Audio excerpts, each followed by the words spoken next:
Good evening. We're going to start our study session for Monday, September 15th, 2025. We have 3 agenda items tonight, so we have a pretty packed agenda, and it looks like we have a lot of people here to speak. So our first agenda item is our Community Partners Grant Program Committee recommendations. Our second agenda item is the Animal Code amendments, and our third agenda item is the muffler regulations and enforcement. We'll start our meeting tonight, as we always do, with public comments. You're welcome to come up and speak. As long as you're signed in on the list, you'll have 3 minutes to speak. There's a set of lights over here on the clerk's desk as you're watching. It'll be green through. When you have a warning, there will be a yellow light that comes on. And when the red light comes on, please wrap up your comments. We will start tonight with Guy Namiash. And I apologize if I mess up anybody's name here, but it looks like Mike Tully's on deck.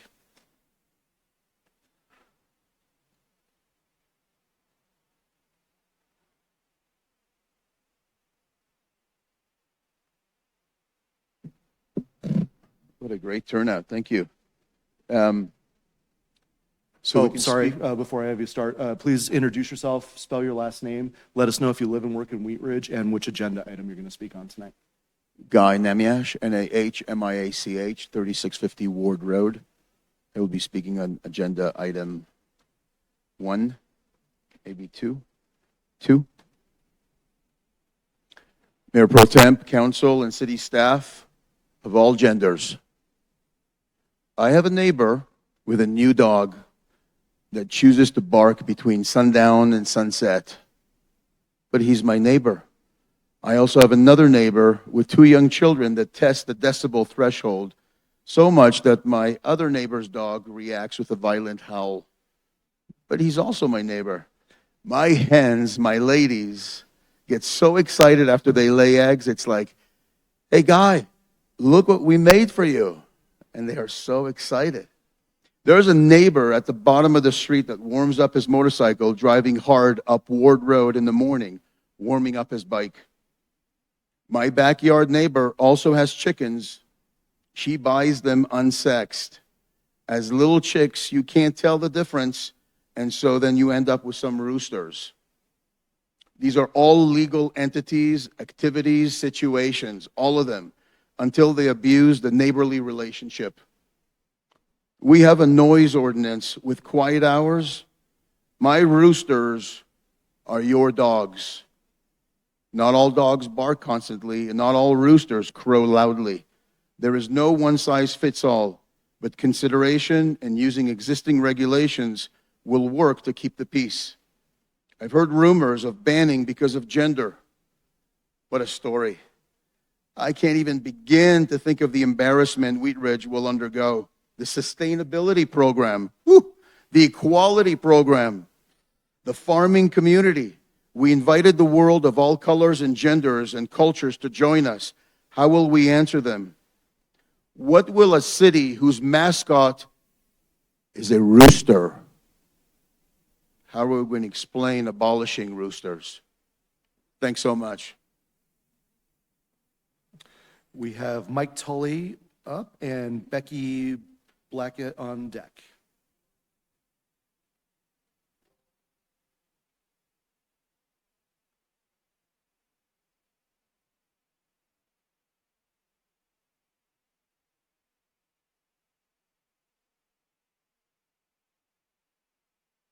Good evening. My name is Mike Tully, Tully, and I'm a Wheat Ridge resident. I want to address the staff memo and recommendation regarding this agenda item number 2. I strongly disagree with the recommendation of allowing 1 rooster per residential household. That recommendation is not supported by any justifiable reasoning.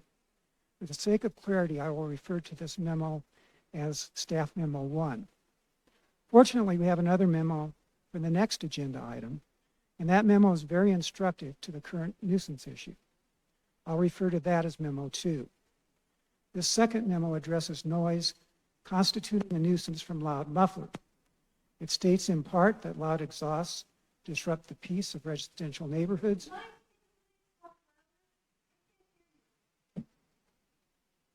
Just talking to the microphone. All right.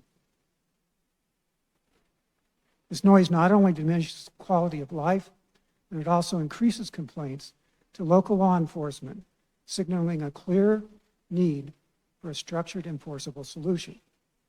Those same comments apply equally as well to the continual crowing of a rooster, which clocks out at least 130 decibels. Imagine having a car with a loud muffler driving up and down your street for 4 hours straight on a Saturday and 9 hours straight on a Sunday. That's what we endured with our neighbor's rooster just this past weekend.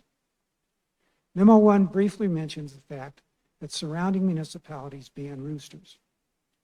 Memo 2 states neighboring cities have similar ordinances in place demonstrating both feasibility and regional consistency. It concludes, these measures reflect a well-rounded strategy for improving quality of life through enforceable noise control. If we can ban noisy mufflers, we can certainly ban a nuisance animal like a rooster. Memo 1 speaks to noise enforcement efforts, noting that enforcement starts with trying to work with the owner and progressing to issuance of a summons to court. What the memo does not mention is that if you are dealing with an entitled, obdurate, and vindictive animal owner, as we are, that owner can continue to allow the animal to crow unabated until at least the arraignment, and very likely through a trial. We have been enduring this special kind of hell for the past 2 months, and the arraignment date is still not until October 2nd. As it stands, the owner is still allowing this nuisance rooster to crow all day in what can only be described as an act of vengeance. You have before you the opportunity to stop this from happening to any more of your constituents. You can and should enact a rooster ban. Thank you. Becky Blackett up and Jill Mustafa on deck.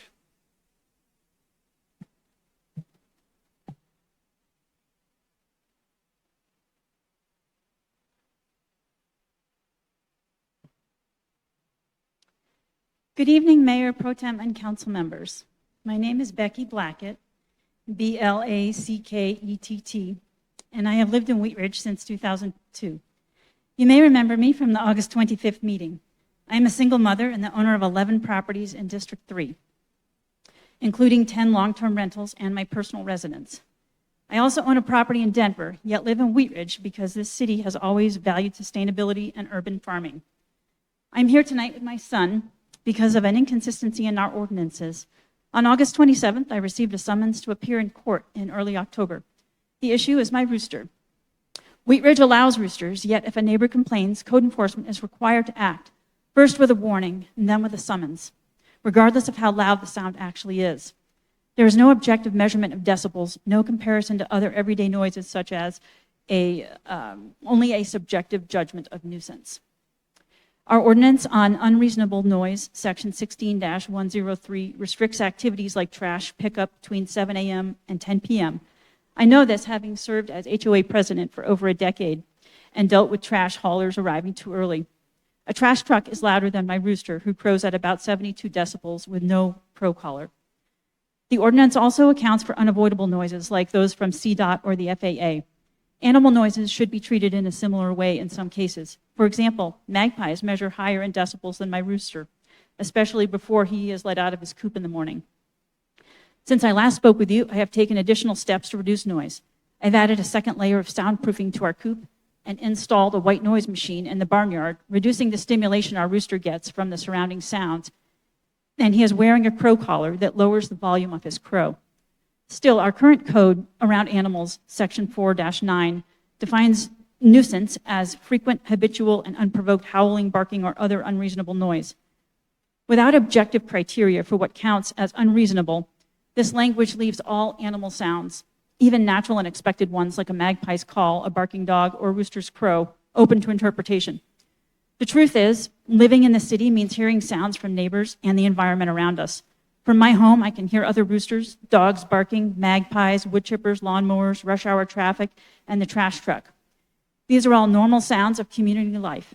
Wheat Ridge, in particular, has a proud agricultural heritage. In honor, my son's basketball team is even called the Farmers. Council, I urge you to do two things. Clarify how loud animal noise is allowed to be so code enforcement has objective standards to apply. And second, recognize when some animal noises are unavoidable and part of both our agricultural past and sustainable future. Unlike dogs, roosters cannot be trained not to crow. Please continue to support Wheat Ridge's values of sustainability, urban farming, and agricultural connection. Stand with families like mine and ensure that roosters and other poultry remain a permitted and protected part of life in Wheat Ridge. Thank you for your consideration. Thank you. Jill Mustafa up and Kimberly Cross on deck.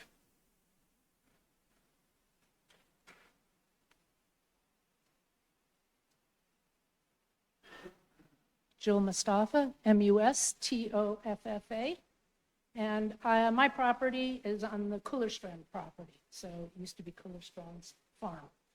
So I happen to have a rooster, and he crows occasionally. He will crow sometimes at 5 in the morning and sometimes at 3 in the morning.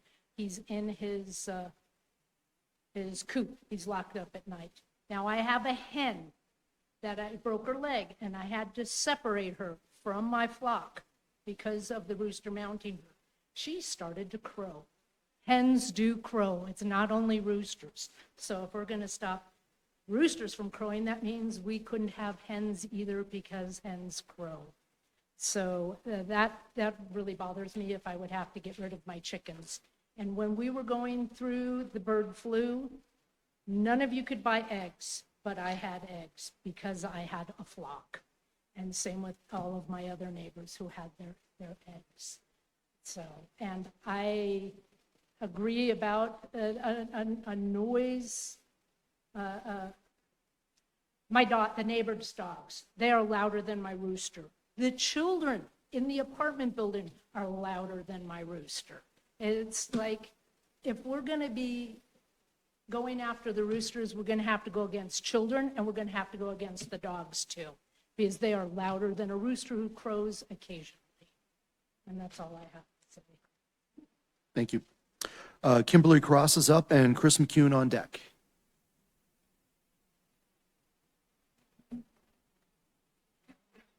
Good evening, Mr. Mayor, City Council, and Grants Committee. My name is Kimberly Cross, C-R-O-S-S. I'm on West 41st Avenue. I'm here to introduce myself and kind of see how things go. I'm trying to apply to be on your grant committee. I've been a part of the Wheat Ridge community for a very long time. I was with the Wheat Ridge Police Department Volunteer Academy for over 5 years. I feel it's important to be a part of one's community, and when the funds outweigh the need, then I'm willing to be a part of that team that helps to make those difficult decisions. Thank you for your time. Thank you. Chris McCune is up and Becky Osborne on deck.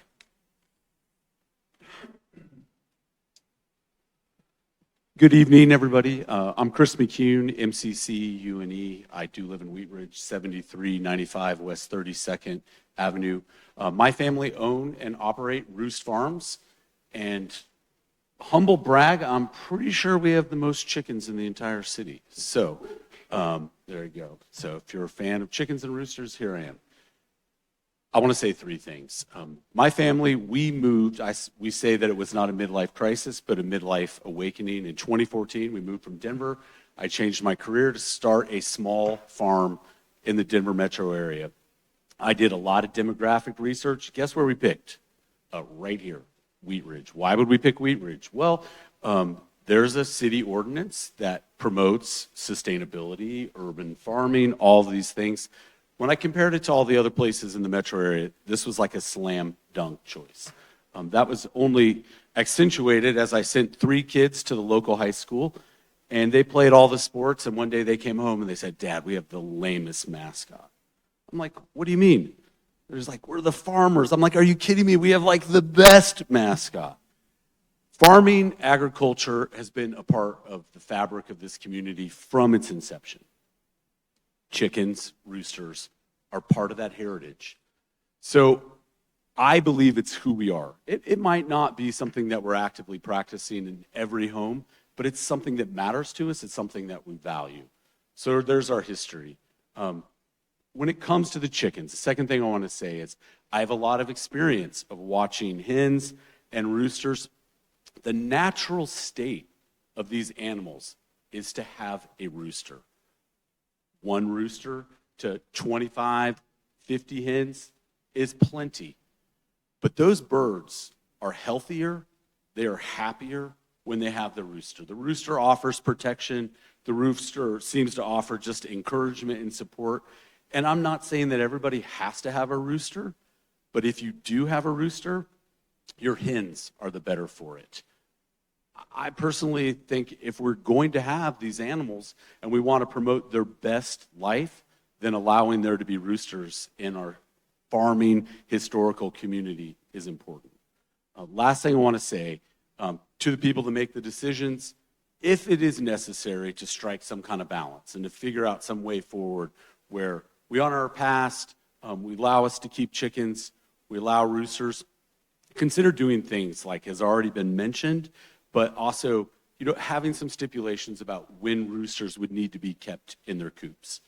Have some information and guidance about what kind of coops would be suitable to keep the noise down. The decibel idea, I believe, is a good idea, especially when you think about all the other things that all the other speakers have brought up, like, hey, this is louder than a rooster. That's louder than a rooster. Please allow us to care for these animals in a way that is most beneficial and natural to them and honors who we are. Let us keep our roosters and let them thrive in this place. Thanks. Thank you. Becky Osborne up, and Molly, I'm going to mess this up, Duplechin on deck. Good evening, Mayor and Council, everybody. I wasn't really planning on speaking, but I have lived in Wheat Ridge my whole life. I'm 65 years old. I grew up here, and my parents loved the rural flavor of this part of town. It was an affordable part of town, and you could still kind of give your kids that agricultural experience. Well, I fell in love with horses and loved horses and grew up with horses, and I finally was able to buy a small property here in Wheat Ridge. And I have a little farm, and I can have my horses there, and I have chickens there. I currently don't have a rooster, but I do have a hen that crows. And this is the coolest place to live because you can live close in the city but still kind of be in the country. And if we start limiting roosters, well, can we limit dogs? Can we do that?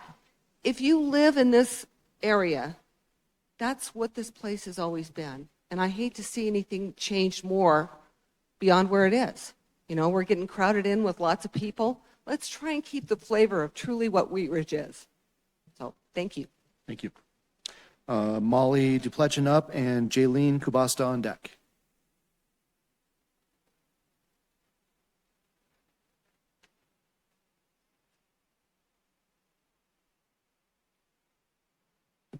Hello, Molly Duplechin, Duplechan,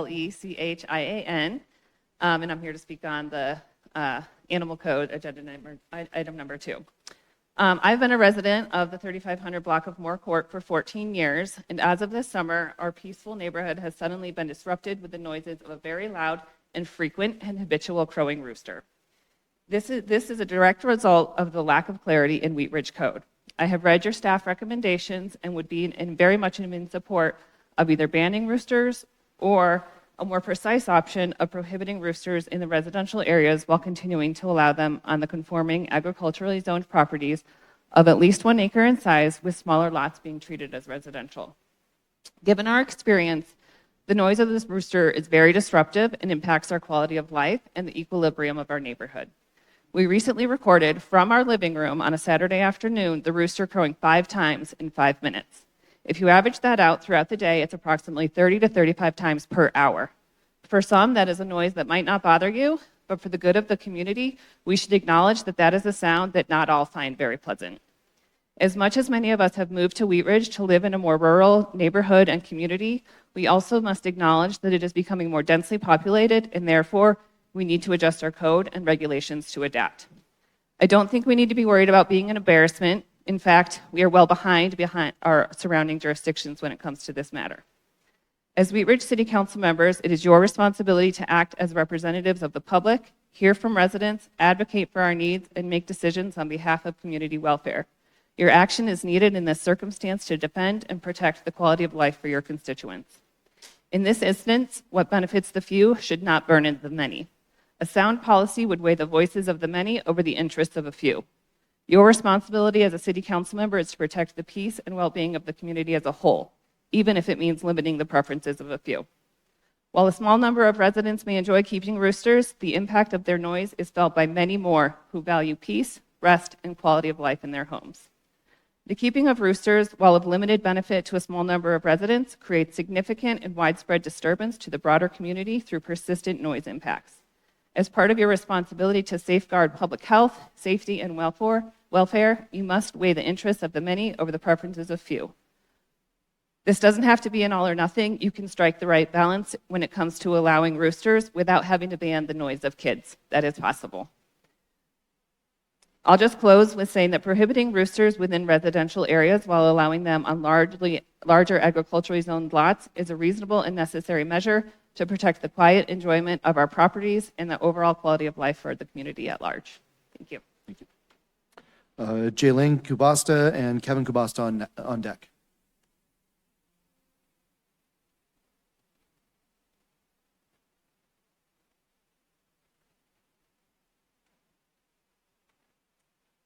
Hello, I'm Jelaine Kubasta, Kubasta.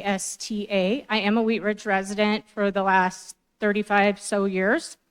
Thank you for allowing me to speak again today. I spoke at the last council meeting regarding item number 2, the rooster. Let me just start. I'm here to respectfully urge the council to consider a ban on roosters in residential neighborhoods within the city of Wheat Ridge. I understand that city staff has recommended allowing 1 rooster per household in residential areas.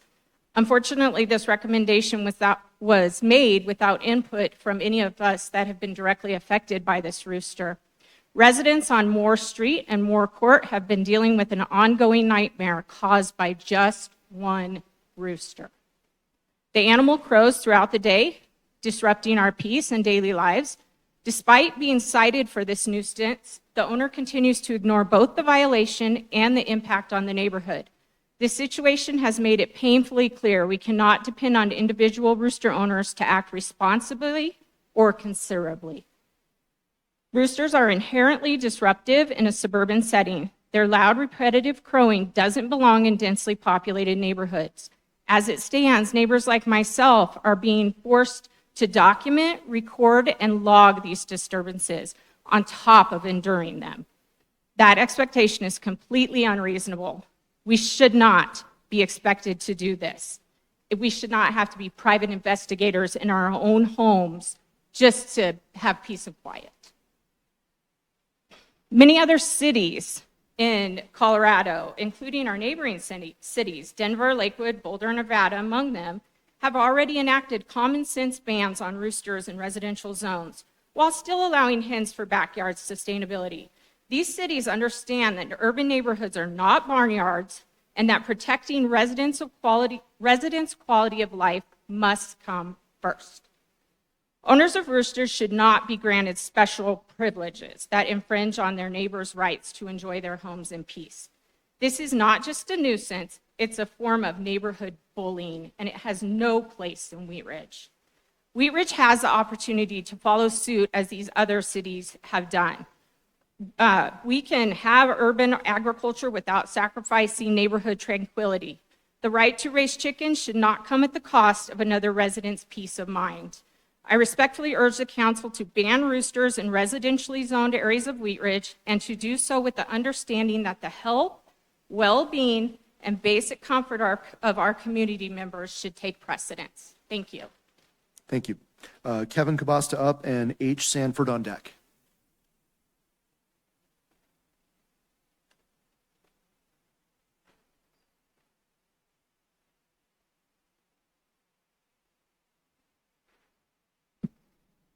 Hello, I'm Kevin Kubasta, Kubasta, and I wanted to thank you, neighbors and council members and mayor, for letting me speak today.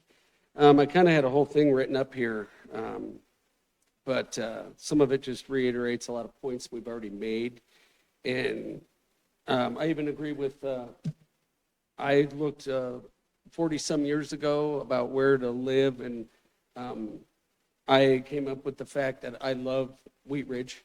Raised kids here, went through farmers, running around in my household. I guess I respect the rural situation and having animals and people being able to farm in Wheat Ridge. Now, that is why I specifically picked a place that didn't actually have farms right next door to it. I picked a place that was a residential neighborhood. All the lots are less than an acre. I've lived there for 35 plus years, and it has been a beautiful, peaceful, tranquil place to live. And I love Wheat Ridge. At this point, I'd never, ever thought of moving out, but at this point, if we don't do something about this, I had my family members over on Sunday to watch the Bronco game on the patio. About 5 minutes into it, we packed it up and went downstairs, went inside. Didn't get to enjoy the 70-some degree weather and sit on the patio and watch the Bronco game because a rooster. And I'm surprised that they found the rooster crowing 5 times or whatever in a few minutes. I've got the rooster crowing 5 times on my phone in like 1 minute. So if it could only crow every 5 minutes or so, that would, well, it's not possible. It doesn't do it. So with that said, I support the ban on roosters in residential neighborhoods. I'm all for allowing roosters in Wheat Ridge. That's great. And I know some of you have big enough farms to be able to do that without just flat out irritating the neighbors. I thought about playing my phone today, one of the things on just this weekend on Sunday, and just playing and having it interrupting and just explaining that you guys should all just accept that. I know it's irritating, but I thought that would be a little disrespectful. But if anybody wants to hear it, or if anybody even wants to come over and have a drink on my patio, I won't be there. I'll be inside. But you can sit there and listen to the rooster if you'd like to. It's just not that fun. And I was all for chickens and goats and bees. It was intriguing, and it wasn't a problem until a few of them grew up to be roosters. And I agree, they can't be taught. Like a dog can be taught to actually behave, or if not, you can bring it in at least. You can at least give the people a weekend. I don't even do weekends at my house anymore. We usually go find something else to do right now for the last couple months. It's Please go ahead and fairly wrap it up. ridiculous. I appreciate it, and thank you for your time, and I again support the ban on roosters in residential areas. Thank you. And our last speaker tonight, H. Sanford.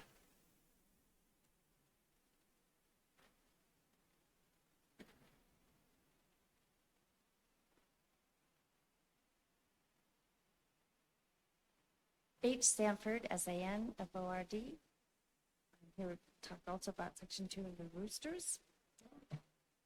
I think it's you can't hear me? Section 2 of the roosters.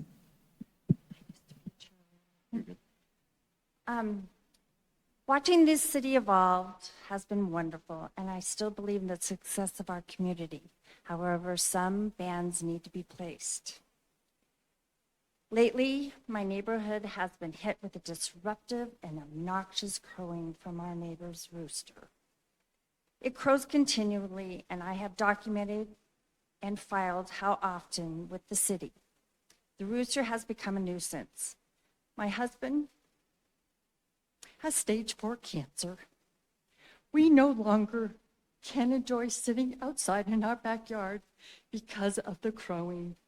How sad is that? It's nonstop. What happened to neighborhood etiquette? We are a city. We are no longer a farming community, and we need to update our laws accordingly. I understand some people practice animal agriculture, and we respect that, with the exception of roosters.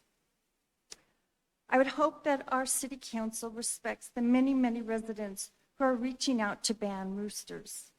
We can control our children. We can quiet them. We can teach them to use outdoor voices. We can take our dogs in who bark and annoy our neighbors. That's reasonable. But we can't sit 20 hours listening to a rooster when we're trying to find peace within ourselves. If I have to, I will go around our neighborhoods and petition just for the simple matter of keeping peace in our neighborhood, to keep or instigate or institute this ban on roosters. I have had words with my neighbors, and it's very disturbing to me that our property values are dropping because of the practices of one individual in our neighborhood. And I have neighbors that are considering to move because of a rooster. I do not understand this at all. So we're asking, please, council, to ban the roosters like every city in this state. All we want is peace again in our neighborhood. And is that too much to ask? I do not understand. Once again, we're no longer the farming community. And just a note, my son has a neighbor who has chickens. She has these wonderful chickens. They're great. She tends to them. She puts them up so they don't disturb the neighborhood. And she has said she would never consider having a rooster. And if she got a rooster or a chick that grew to a rooster, she would get rid of it because she doesn't want to disturb the neighborhood. She lives off 4020 Nelson. Wonderful lady. And my son has said, chickens aren't the problem. Time's up. It's the rooster. Thank you. And I hope you take that consideration. Thank you. We have no more speakers signed up to speak tonight. We have one person online, but I believe she already spoke here in chambers. So we will go on to agenda item number 1, which is our Community Partners Grant Program Committee recommendations. Mr. Goff? Yes, thank you, Mayor Pro Tem. We have some committee members coming up here to speak. Alex, give us a second. We're going to pull up Cole's pulling the presentation up, and we'll get started. I think, Cole, you going to introduce it? She turn it over to our committee. Okay.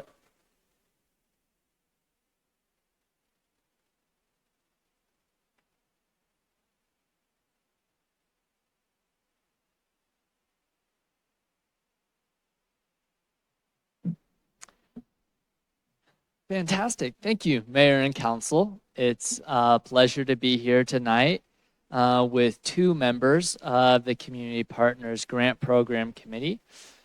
We have Alex Goldsmith and Jeff Richards here tonight. They're going to do the bulk of the presentation here. We think it's important that you get to hear from them because they're the folks that really do the work. And it is a lot of work to review the 40+ applications that we had this year, listens to presentations from some of these applicants, all of them absolutely amazing, incredible organizations that are doing fantastic things to support the community and the people of Wheat Ridge across a wide variety of things. Everything from having high school kids build robots to providing the basic necessities for our community members. So it's a pleasure to be able to work on this project with these people and the rest of the committee, and I'll turn it over to them. Thank you, Cole. Thank you, Council, for giving us the time to present for the Community Partnership Grant Program. I also want to thank Cole for doing a tremendous job in facilitating the application and evaluation process. Tonight, we will be presenting our recommendations for awarded funds in the 2026 budget. My name is Alex Goldsmith, and I've had the privilege of serving on this committee for the past 3 years. Hi, everyone. My name is Jeff Richards. I'm from District 1. This is also my second year.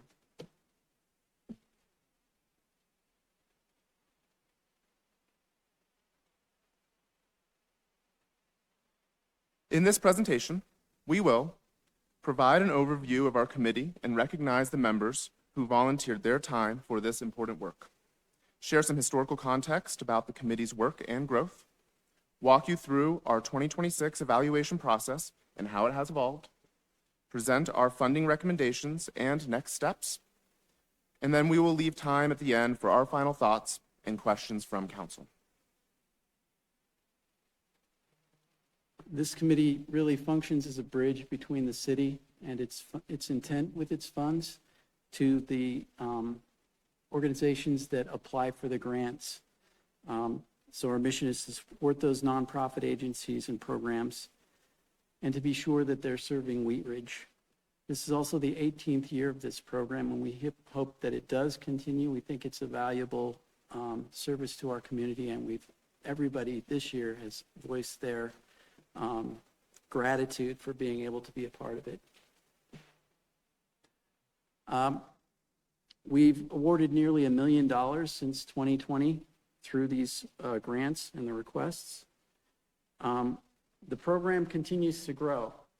We get more and more applications every year. We also know that that means that we're getting more community interest every year. It also means that it's more competitive. There are more people who are wanting or needing those dollars, asking for those dollars, and so the decisions are getting more difficult.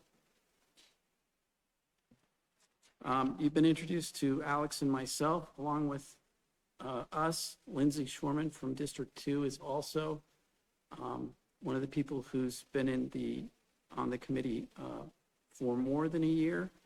The rest of our members, Kelly Trace from District 1. We have a vacancy in District 3. Allison Vitello from District 3. Charles Hood from District 4, and Raven Newberry from District 4. They're all new. I will say that if you're considering joining this group, those members that are new did an awesome job this year. It doesn't require a lot of experience. You have to pay attention, you have to be considerate, and you have to be willing to sit through a lot of presentation and then a lot of really good debate. Last year, we saw a notable spike in applications due to increased city staff efforts to market this grant opportunity. This, combined with other funding sources drying up, has brought a wide variety of organizations, some new and some returning, from Wheat Ridge and the surrounding area. Over my 3 years on this committee, I've witnessed the growth in applications and the evolution of our evaluation process. The increase in demand has required us to do more diligent assessing of applications and presentations and to ensure funds are awarded properly. As you can see, the number of applicants has not only increased, but total funding requests have ballooned. In 2023, we were able to reduce the pool of requests by about $90,000. In contrast, over the last 2 years, we've had to cut nearly $300,000 each year. This has forced us to carefully weigh the importance of each organization's impact while comparing similar groups against each other to determine where limited funds can do the most good. While a few applicants may have requested more than they truly need, the reality is that most are underfunded simply because the program is capped at $200,000. These are organizations providing vital services, many of whom cannot fully meet community needs without more financial support. So for 2026, the evaluations you can see on the screen there. June 1 was when they opened. July 28th is when they closed.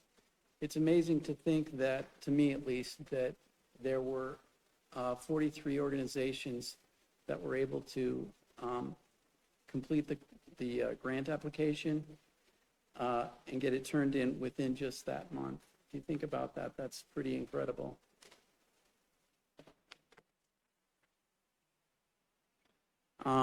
We did change something this year. In the past, we had presentations from all of the organizations submitting. This year, we made a change. We split it between larger and smaller grants. Those asking for under $7,500 and those asking over $7,500.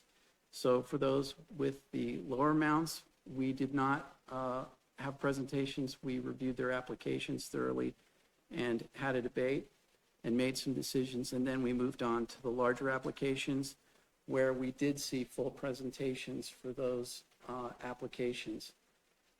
Once those were completed, then we went ahead and did our evaluations. So when we look at these evaluations, we ask ourselves, who's going to be served?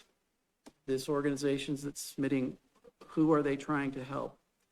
We also want to know how many people they're trying to help inside the city of Wheat Ridge.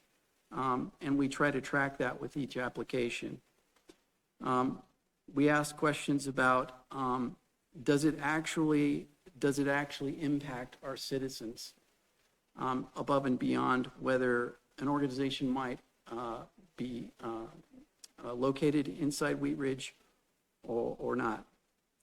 We ask about the health, safety, and welfare of our residents and whether those applications are going to benefit our citizens in that way.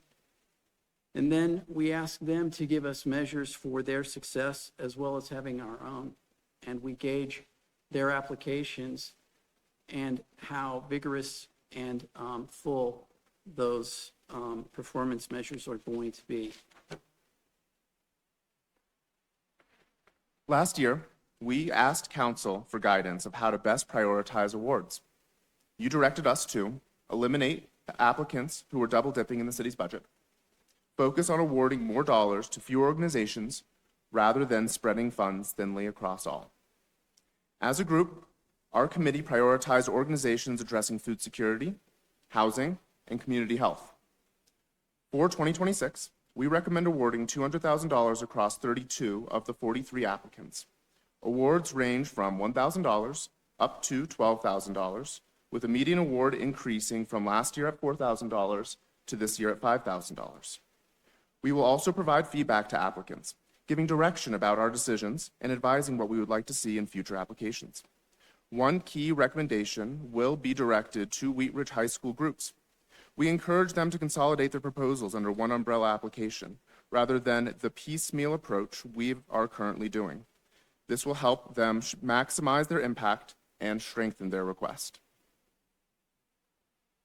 So next steps for these awards. A contracting period in December 2025, where awardees will commit to using their funds as outlined in their application. Distribution of funds will happen in early 2026. Final reports from organizations are due by January 2027, demonstrating that funds were spent as promised. And so I'd like to give some of my final thoughts. Serving on this committee has been an incredible experience. I've gained a deep appreciation for the amazing organizations supporting our community and highly value the opportunity as a resident to play a direct role in how our tax dollars are invested. I'm consistently impressed by programs available to Wheat Ridge High School students, and I hope these opportunities are still offered when my daughter is old enough to become a farmer. I'm also grateful for the organizations that provide safety nets and essential resources for our most vulnerable residents. Their work is vital to ensuring Wheat Ridge is inclusive, equitable, and thriving. Finally, the current committee members deserve recognition for the outstanding work this year. The level of engagement, thoughtful questioning, and deliberation during our evaluation process has been the best I've seen in the 3 years of service. Their perspectives and values reflect the character of Wheat Ridge that makes us all proud to call this city our home. Yeah, my final thoughts are that when I was being encouraged to apply for this group, people emphasized fun. And it is fun. Some of the debates are very fun, but it's also difficult.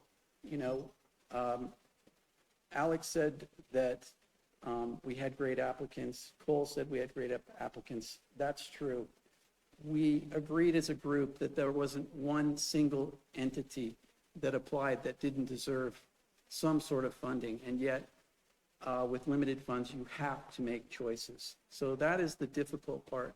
Having said that, I think that that's one thing that makes the experience more rewarding, not just working with the people that you get to who are excellent people, but it's that you know you have vetted these institutions and you're contributing to the strength of your community. So we've mentioned the vacancy. We've had somebody talk about joining. We want to encourage you tonight to join if you are interested. Lastly, I want to say that you could see through Alex's part of the presentation that our funding has not increased over the past few years, but the requests are growing. And I think that speaking realistically, we know that's going to continue. things are not getting easier for people. So I'd like to encourage the city council and Mayor Pro Tem, all of the city, the manager, to think about increasing the budget for next year. I know it's going to be hard for the city as well, but we generally aren't frivolous about giving out the money. We really did try to emphasize giving out most of the money to institutions that are trying to help people eat, find places to sleep, and have clothing. Thank you. All right, set. Thank you. I guess we'll go questions and comments from council. Councilor Hulteen. As always, I just know that this is a tremendous amount of work, and just thank you both. I think if I weren't here, this is a committee I'd love to be on just to get to understand better what the organizations serving our community are doing. And I just, first of all, I just want to thank you for taking the feedback that was provided last year. I think, you know, more and more we're trying to figure out how to like align strategic priorities with how we're partnering in the community. So the recommendations coming forward tonight are just a really strong reflection of the dialogue between council and the committee, and just really appreciate seeing that. I have two questions. One is what's expected in the final report? Is it like kind of a one pager, which is like, here are the activities we did? Like what kind of reporting? And maybe that's a question for you, Patrick, if you know. I can answer that question. Okay, or Cole, sorry. So we tell them that they're not allowed to submit more than 2 pages because these organizations are really proud about the work that they do with the city's funding. So if we let them go longer than 2 pages, they would be really long. So we limit them, and that we tell them that they're not allowed to submit more than 2 pages in that final report. It's generally very basic things. We ask them to report back to us on what are the things they did with the funds. We check to make sure that what they reported that they did matched up with what they told us that they would do in the application. We also just asked them if there were any challenges that they were experiencing. That way we can be aware of them and we can be nimble in the program, and we can take those things into account during the application process if necessary. We also asked them to report on those performance measures that we mentioned earlier. So we grade them based on the performance measures, and then we like to see what the results were. And then finally, we just asked them if they had anything else to add, any requests for the program, anything else that they wanted to share with us. And overall, it's a pretty small amount of work for them to do, but gives us that sureness that they're using taxpayer funding responsibly, and allows us to get the information to make the program better serve them. Thanks for that response. I appreciate you just mentioned that we're being mindful of the reporting burden, because these are, you know, all said like relatively small grants. And some of these are volunteer organizations. So I think one of the things, you know, to Jeff's request around considering additional funding, it would be, to me, exciting to see when this comes back to us, or even in February after the reports have been submitted, that there's some dashboarding or impact data that comes back to us, especially for organizations that are applying year over year. But I mean, if we can look and say $200,000, like, you know, turned into this many meals, or this many kids served with extracurricular activities, I think just some of those impact statements, even if it's just like collecting a 1-paragraph impact statement that they provide in the final report, but I think getting an aggregate understanding of how these funds are like having impact. I mean, we see it at the application, but then it's not as visible when it comes back to us. So just for consideration when we do reporting on these, some sort of way that we can, like, when this comes back to us in a year, see like the $200,000 last year looked like this in our community. I think it also really supports like consideration if there's need for more funding, because nonprofits are being tremendously impacted right now. Philanthropy is a tough space. So, and actually I think my other question was sort of addressed, but looking at the new application window that's been shifted to the summer, I wonder if it disadvantages schools whose like parent organizations may not be paying attention in June to that kind of thing.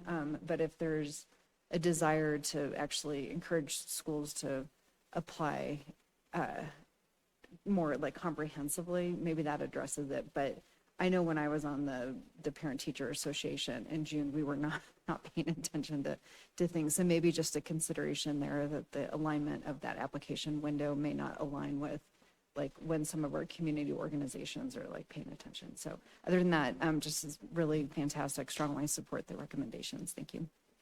Thank you. Anybody? Councilor Larson. Thank you, Mayor Pro Tem, and I certainly do appreciate the effort and the apparently the fun that the committee had in reviewing the materials this year. It is something that is very important to. These are all very, very important organizations to the city of Wheat Ridge. But I was quite surprised and frankly very disappointed that the nonprofit that I have worked with for a long time, I've seen their financial reports.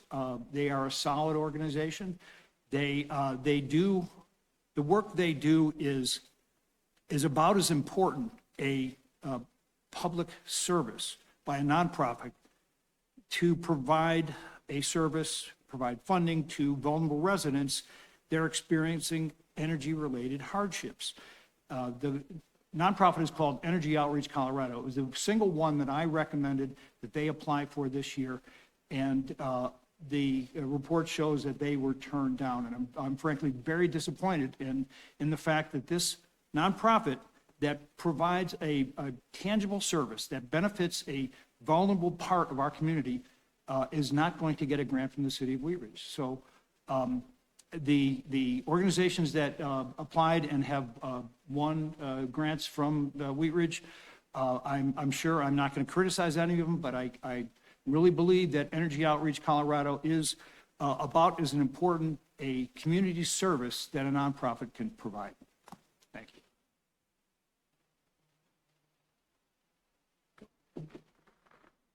Councilmember Dan Larson, we do absolutely agree that that organization is an invaluable resource to the state of Colorado, and we truly wish that we had the funds to be able to spread out as much funding as possible to the organizations that are not only incredibly valuable, but important to the residents, not only here in Wheat Ridge, but to the state as a whole.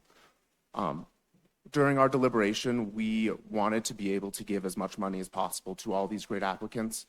The organizations that did apply, that we did choose to fund, was not necessarily pertinent to their ability to be able to serve the constituents of Wheat Ridge as a whole, but the focus on food, housing, and community health. If we had more funding, we would love to be able to support all of these organizations. Yeah, I also think that part of that debate was the number of people that would be served in the community. And from the application, it was on the lower side, I believe. So that was another factor when we looked at that. But like Alex said, that was a very difficult decision. That was one of the very difficult decisions. Councilor Snell. Thank you, Mayor Pro Tem. Just a couple of questions. First of all, thank you both, and thank you to the whole committee. I know that this is really important work, and I imagine it is really difficult to make these decisions, and that has to weigh on you, so I appreciate all that you're doing. Couple of questions. Do you recall how many new applicants we had last year as opposed to this year? This year there are 10. I think it was about the same number of new applicants because we went up from 28 to 43. Mm-hmm. So, I mean, it must have been at least 10 new applicants last year. Mm-hmm. Okay. And then just kind of thinking about the new applicants this year, 8 of the new applicants, of the 10 new applicants were awarded nothing. And I know those are all difficult decisions. In your conversations with these organizations, when you're telling them, the results, I'm sure that there's encourage you to apply again next year. How do those conversations go? And do you happen to know if the new organizations from last year applied again? Yeah, I can address that because I'm the one who has those conversations with the folks. So what we generally do is we send out an email and we invite the organizations to schedule a time to have a conversation with us. Frankly, some of these organizations, the amount of funding they apply for, I mean, some of them have full-time grant writers, so this is just a drop in the bucket for them. So some organizations are like, oh, I didn't get that $5,000 grant, that's okay. Other ones, it's more important to them. It can be a more significant part of their funding, and those are the organizations that are more apt to take advantage of the opportunity to have a conversation. What I do during those conversations is I explain to them, firstly, how difficult of a decision it is for the committee to make all these. And then I share the feedback that the committee had about that organization with them specifically. So when we're having our deliberation meetings, I'm taking notes down on the side about what the committee is saying about every organization, and I share that with them so that they can do a better presentation. We did have some new applicants from last year who were successful, who reapplied. Having trouble remembering a couple examples off the top of my head because there's so many. But yeah, that does happen. And I think we even had one organization, Tin Shed Food Pantry, who was a new applicant last year. They got a small amount. I think they only got a couple $1,000s last year. This year, they took some of the feedback that I gave them from last year. They were able to incorporate that into their presentation, and this year they're going to get a larger award. So there is some evidence that them taking the initiative to take advantage of those conversations pays dividends for them. So when they listen to the committee and structure their application accordingly, it is more successful. That's great. I appreciate that. And thanks for that. That's a lot of detail. And I know that those are hard conversations, but that's really good information, I think, for all of us to know too. So thank you for that detail. Appreciate it. All right, thank you. Councilor Dozman. Thank you, Mayor Pro Tem, and thank you to all of the committee members that serve in this capacity. It's really great that we can support our local organizations that are doing good work in our community, and really appreciate the long tenured veteran service so that you can help the new folks kind of get acclimated. I actually do have several questions because a lot of our conversations last year did revolve around the double dipping. So the organizations that are a line item in our budget or receive other funding from the city, such as Jefferson Center for Mental Health and Family Tree. And I appreciate that you touched on the consolidating the ask for organizations such as Wheat Ridge High School.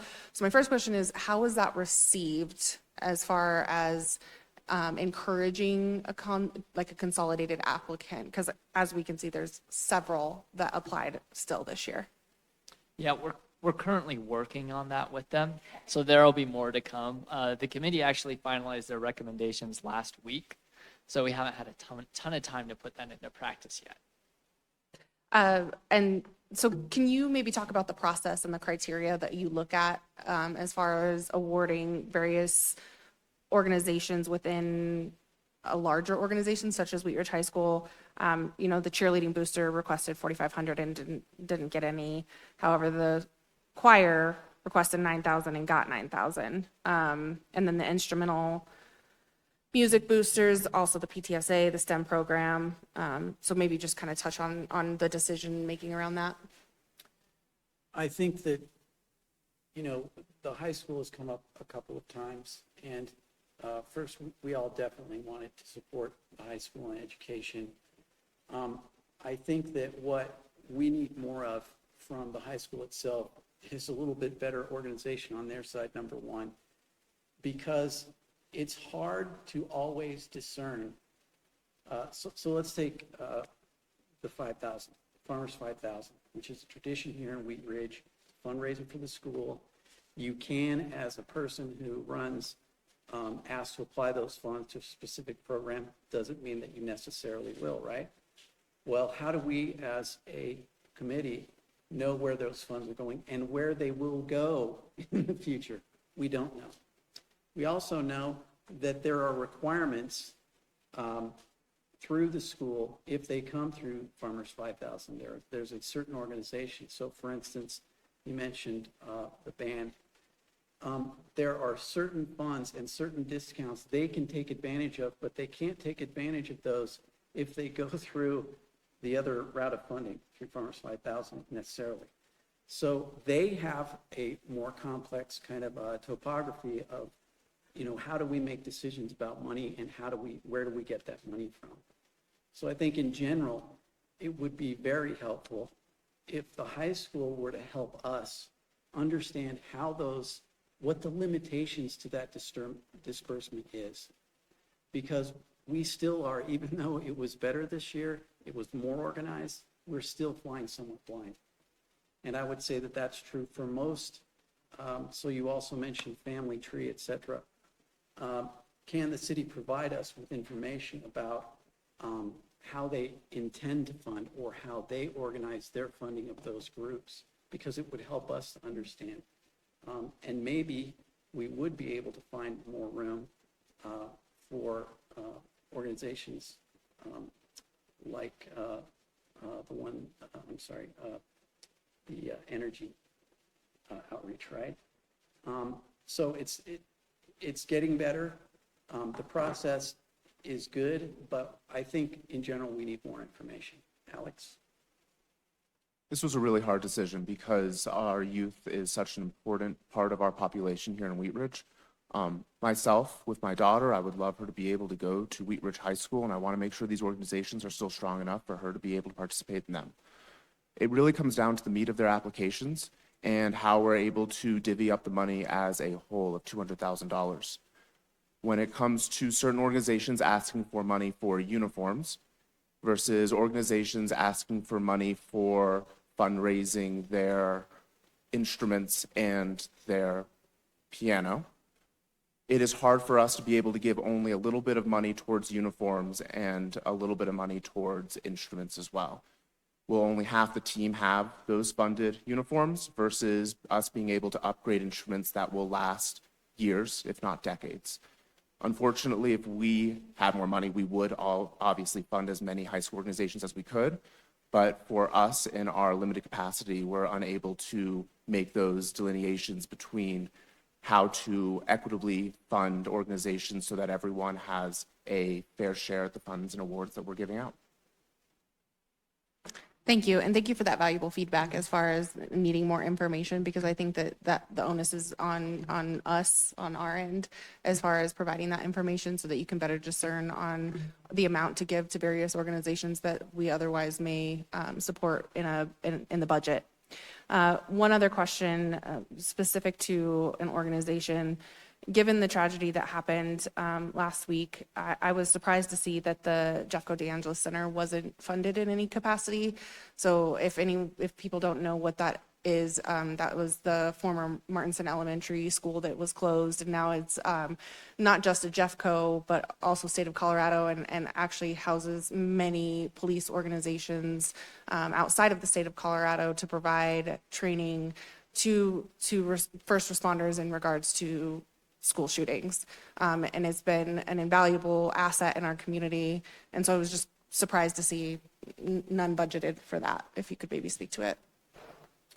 Yeah, the debate on that was, well, first of all, in terms of the application did not talk about supporting, let's say, fire and police here. It was specific to providing women's self-defense classes here in Wheat Ridge, which we completely think are awesome. But we had to ask ourselves, how many people inside the city of Wheat Ridge women will take advantage of those classes, those self-defense classes. Again, awesome idea, but our opinion based on their kind of breakdown was that they wouldn't be serving that many people. So that's my recollection of why we made that decision. It's a hard decision because their property is in Wheat Ridge as well, and we want to make sure we're supporting as many Wheat Ridge organizations as we can. These dollars that we are distributing will go back to the city in some form or fashion. And when we're making these evaluations, it's really hard to cut certain organizations over others. We really wish, again, that we could fund everyone, but at the end of the day, we felt like it was more important to be able to fund those services that needed the funds more than certain other organizations as well, which could be able to find funds in other avenues. Thank you. And I just recalled one more question in regards to the Colorado Youth for a Change and the Friends of Stevens. So the Colorado Youth for Change funds a tutor to help with children that are not at grade level for reading. Is that open to schools other than Stevens, or is that just to Stevens students? Do you recall?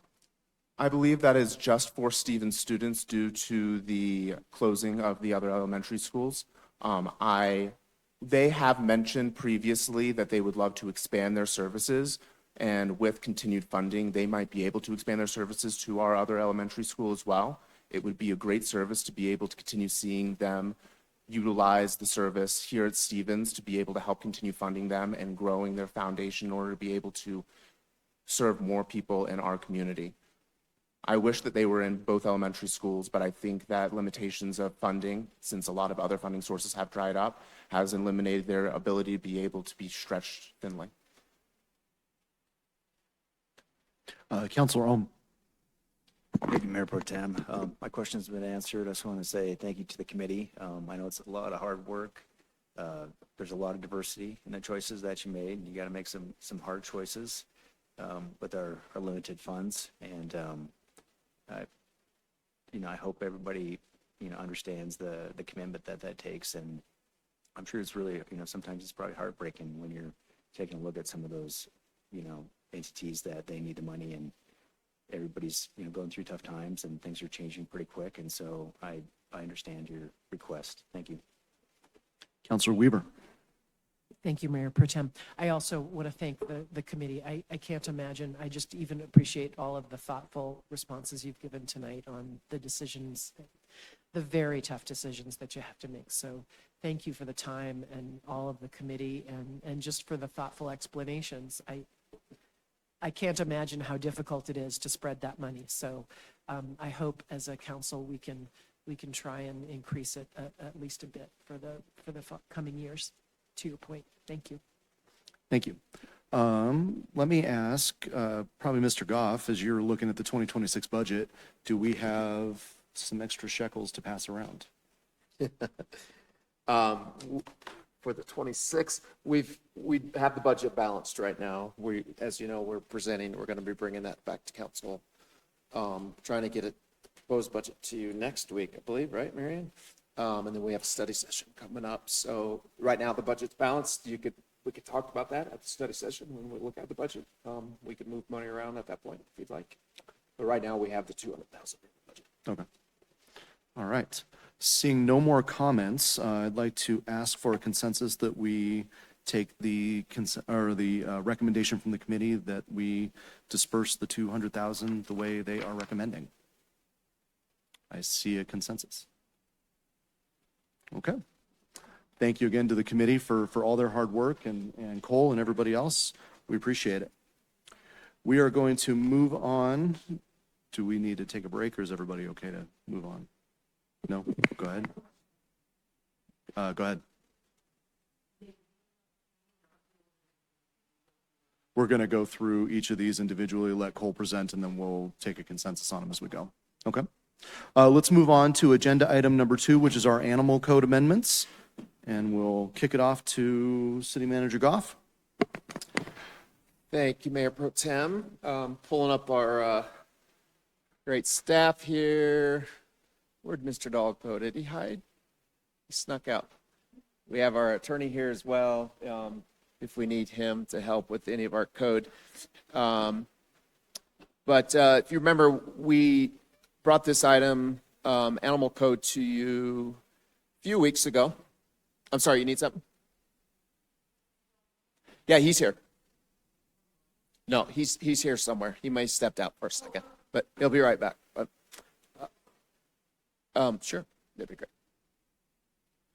So we brought this item forward to City Council several weeks ago, and there was direction at that time not to proceed with the final draft ordinance, but to do some more research on various items and bring it back for more discussion. And that's why we are here this evening. I believe we have 9 specific items we'd like to go through.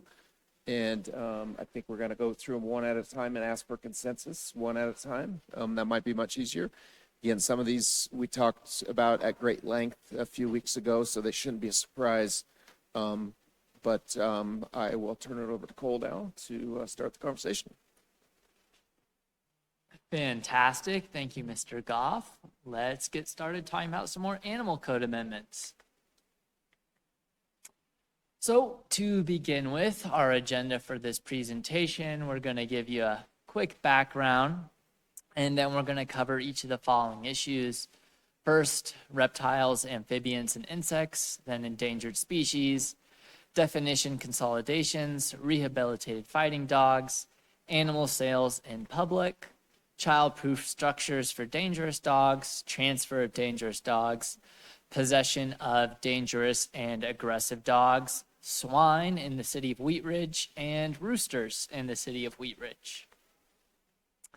So, as Mr. Goff said, Council had previously requested a review of the Animal Code on June 2nd. City Council reviewed nearly 20 issues related to Chapter 4 Animal Code. Council provided guidance on several of those items, but requested some additional detail on a few others. So tonight, we're going to address those items that Council requested additional detail on, along with a few additional items that were identified in that interim period since June. And then we're going to take tonight's direction from Council, and we're going to add it to the previous direction, and we hope to incorporate it into a single comprehensive update of Chapter 4.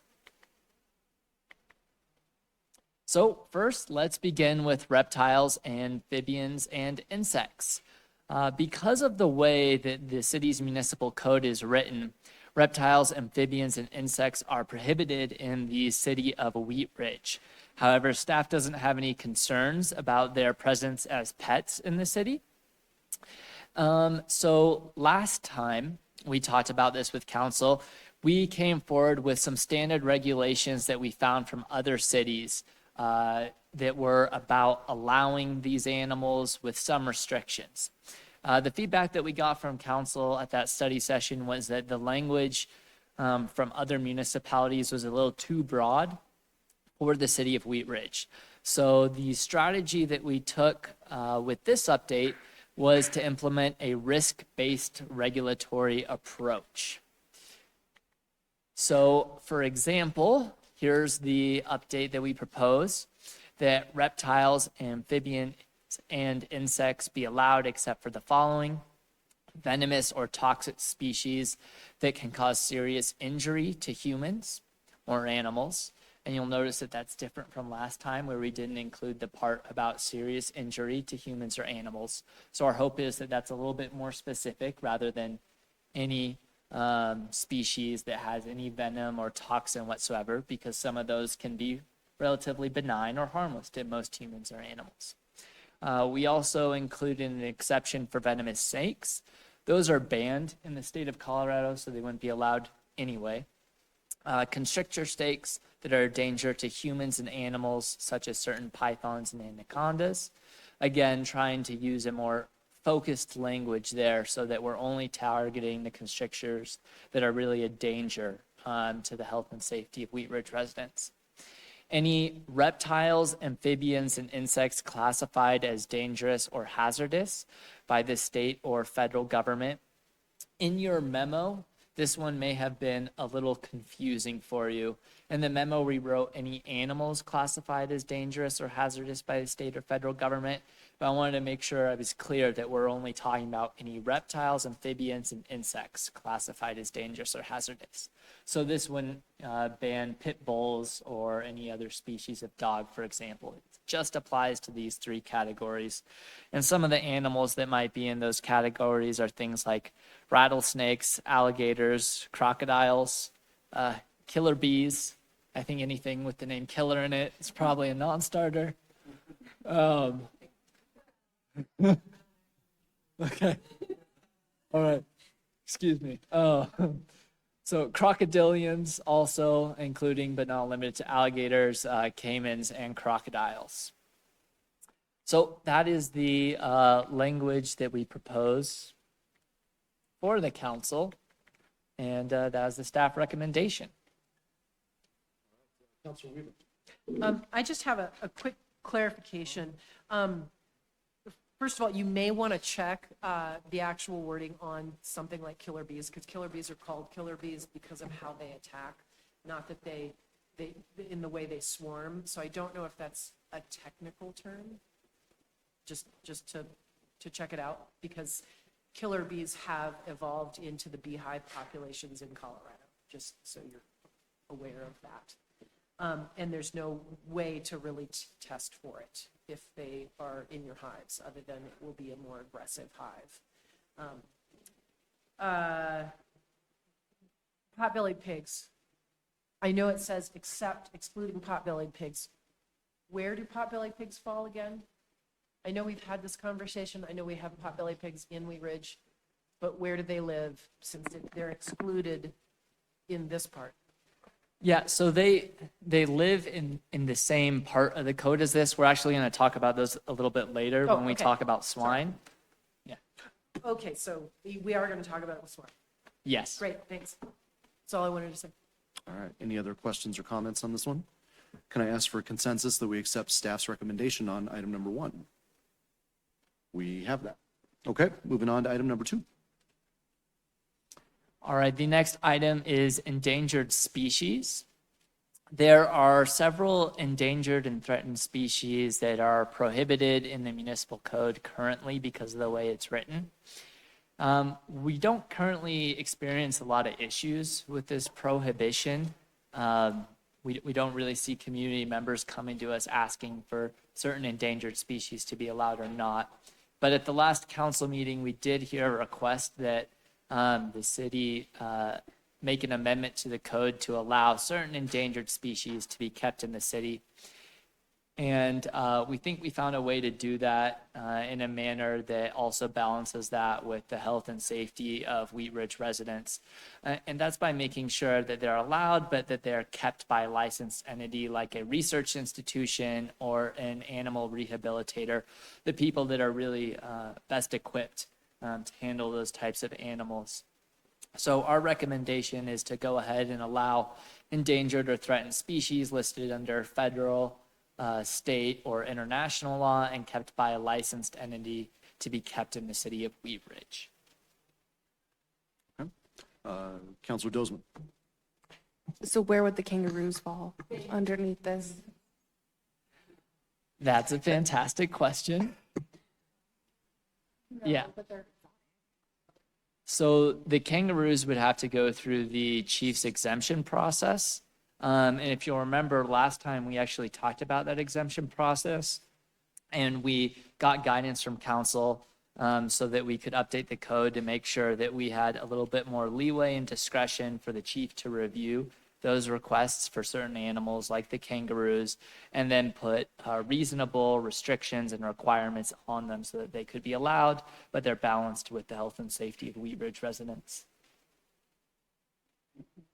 Okay. Councilor Larson. Thank you, Mayor Pro Tem. And the description here says that otherwise prohibited species to be kept in the city provided they are maintained by a licensed entity. Describe the license, who issues it, and some of the other sort of procedural things that go around getting a license to maintain an endangered species. Yeah, the licensed entities, they get their licenses from the state. They have their own review and application process that staff isn't super familiar with, but if you'd like more details on that, we can provide an update to you in an email after the meeting. The license isn't something Wheat Ridge would issue. Correct. Just verified. Good, thank you. Counselor Weaver.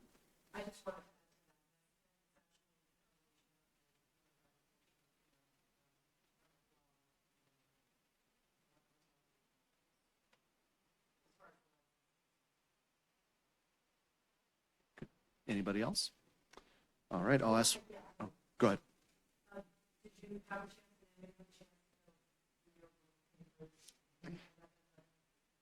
Haven't researched that yet.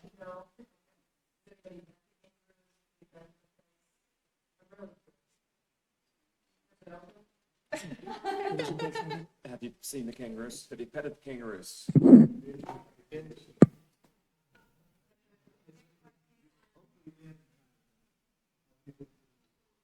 Have I been what? Yes, I have been. Did you pet them?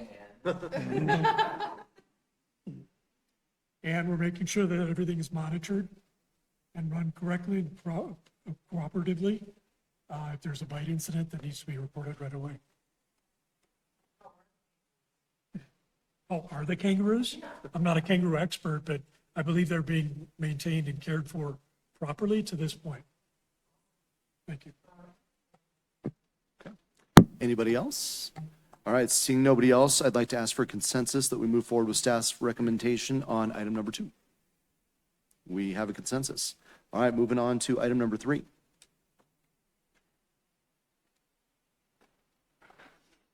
The next item pertains to the definitions of dangerous dogs, aggressive dogs, and vicious animals.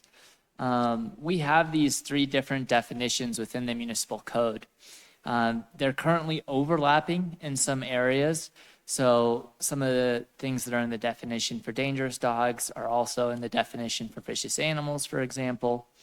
But one thing that we heard from City Council at our last meeting in regards to this is that we felt like animal behavior should be treated the same regardless of species when it pertains to the level of hostility or danger that they pose to the community.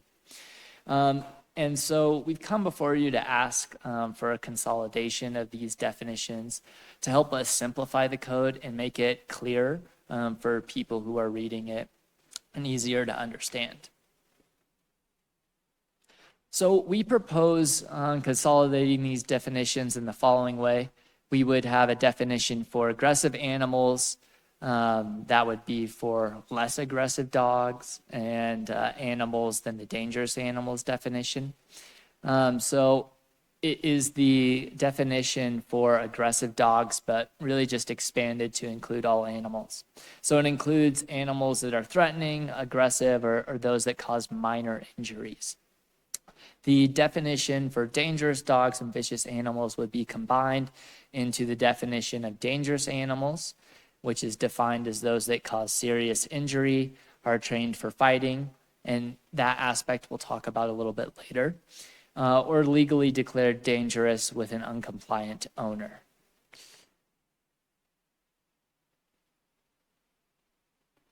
So that is the staff recommendation to consolidate those definitions. Counselor Snell.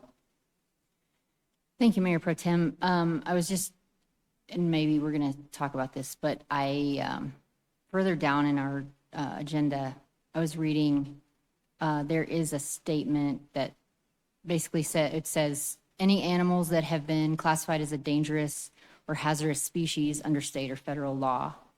And I'm concerned about that because several of these things, I'm concerned about some sort of breed restriction, and I'm certainly not in favor of that. Yeah, that was in regards to amphibians, reptiles, and insects. So that language was used previously as one of the things that isn't allowed for reptiles, amphibians, or insects. That wouldn't pertain to animals at large. Okay, so nothing specific about dogs. Correct. And we'll talk about dogs and rehabilitated fighting dogs in a little bit. Cool. All right, thank you. Counselor Dozeman. Thank you. So who determines or what determines an aggressive animal? Is it just a report to CSO, or how is an animal deemed aggressive if it's not, doesn't rise to the extent of a dangerous animal where usually there's some sort of penalty or court order?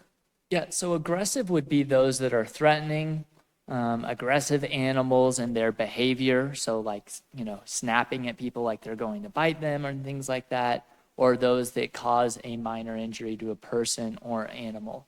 That's the definition. If you would like a little bit of a firsthand explanation of how we get those cases and determine that an aggressive dog is indeed aggressive, we can give that to you as well. Yeah, so that's more of what I'm wondering, of like how you define an aggressive animal, as far as like if you get called, does there have to be some sort of evidence or something that deems that? So I'll let our supervisors explain how they do it now, currently, when they come across an animal that might be aggressive or dangerous, and what their traits are. I think what they'll tell you is they're not animal behaviorists, but they use pretty much common sense to determine that. Phil, you want to comment on that? Yeah, I mean, we're looking for information that's valid and verified from the reporting party, the victim. What was the demeanor of the dog in question? If they feared for their safety, that's paramount. That's an aggressive dog, okay? If there was injuries involved in that, and there were serious injuries, then that's a dangerous dog. So we take all the facts in, we try and verify and validate what those facts are, where they're coming from, were they pertinent, were they in lieu of the incident happening as it happened, or did they get secondhand or third hand? We take that all into account when we go searching for witnesses to the event, not only the victim and or the dog owner, but let's get some third party who witnessed the case and put together what they saw and draw an articulate conclusion to what happened. So again, aggressive, it's a little bit broad, but those are the defining words that we're looking for to actually label something as aggressive. I would just say that those, our assessment of a dog is not the final assessment. Obviously, it comes before, the judicial body to assess it at that time. They can provide a defense that might suggest that the dog was not aggressive, and that's certainly, but we're just looking for probable cause that this probably had more, that this was likely to have occurred on the street, and then take that dog and put them into a system that'll be reviewed down the line. So we're not the final judge, but I think the folks do the best they can to determine if this dog exhibited aggressive behavior or clearly was aggressive, and then put it into the system. And so aggressive is kind of just like the baseline. And so then dangerous is even further above that. And so obviously consequences, or I assume consequences are varying depending on whether it's an aggressive animal and minor injuries versus a dangerous animal that you take. I think when we write them in, Phil, correct me if I'm wrong, they're under the same penalty structure. It would be up to a judge to determine that if, clearly if a dangerous dog bit somebody versus a dog that charged somebody but didn't actually make contact, there would be two different outcomes we would probably see in the court system. But it's definitely, it's definitely trying to read the dog's behavior and understand the situation. A dog that's in its yard that charges somebody who's walking by is much different than a dog that is out running at large and then, makes contact or, is growling at somebody and baring its teeth. So it's all the things that I think we know from common sense that would scare, the average person for a dog contact. You have to understand that encounters with dogs can be a very emotional situation. And a lot of times stories change once that emotion settles and calms down. So again, we're trying to get the true happenings of whatever happened there documented. Was it aggressive? What is it not? Was it a misunderstanding? But it's a very emotional event. And you can't tell people that. Sometimes they're, you know, they thought they saw what they reported, and then when things calm down, okay, maybe it wasn't an aggressive attack. Maybe the dog was just trying to say hi. So you never know. Thank you. Counselor Weaver. And Chief, could you just remind us what happens if an attack happens on your property in a fenced area? If your dog's in your property and someone comes into the property and gets bitten or something by a dog, I'm curious, what happens? Well, anytime there's a bite, there's obviously a concern about the health of the dog and the vaccination, so we would mandatorily quarantine that. Phil, you want to comment on how we handle that as far as? Yeah, 10-day bite quarantine is mandatory by state health standards. I have to make sure that the dog is properly vaccinated and licensed with the county, which is required. Okay. As far as somebody coming onto the property, it changes the dynamics a bit. Was the property posted with a dog sign? Right. Giving reference to that sort of thing. But there's rights on both sides. You can have a dog, and if he stays on the property, you're fine. But if there's a conflict, especially with a mailman coming to do his service, deliver the mail, and gets chomped, Right. it's not going to be so well for the dog owner and the dog. Right. So we have to react to that kind of situation. Okay, thanks. I'd like to add to that there is a provision in the code. So if you're provoking the animal into its behavior, then we wouldn't consider that to be aggressive or dangerous. And the guidance we got from council last time was to expand that. So if you are provoking any other type of animal into that type of behavior, it wouldn't be considered aggressive or dangerous. Thank you. Counselor Larson.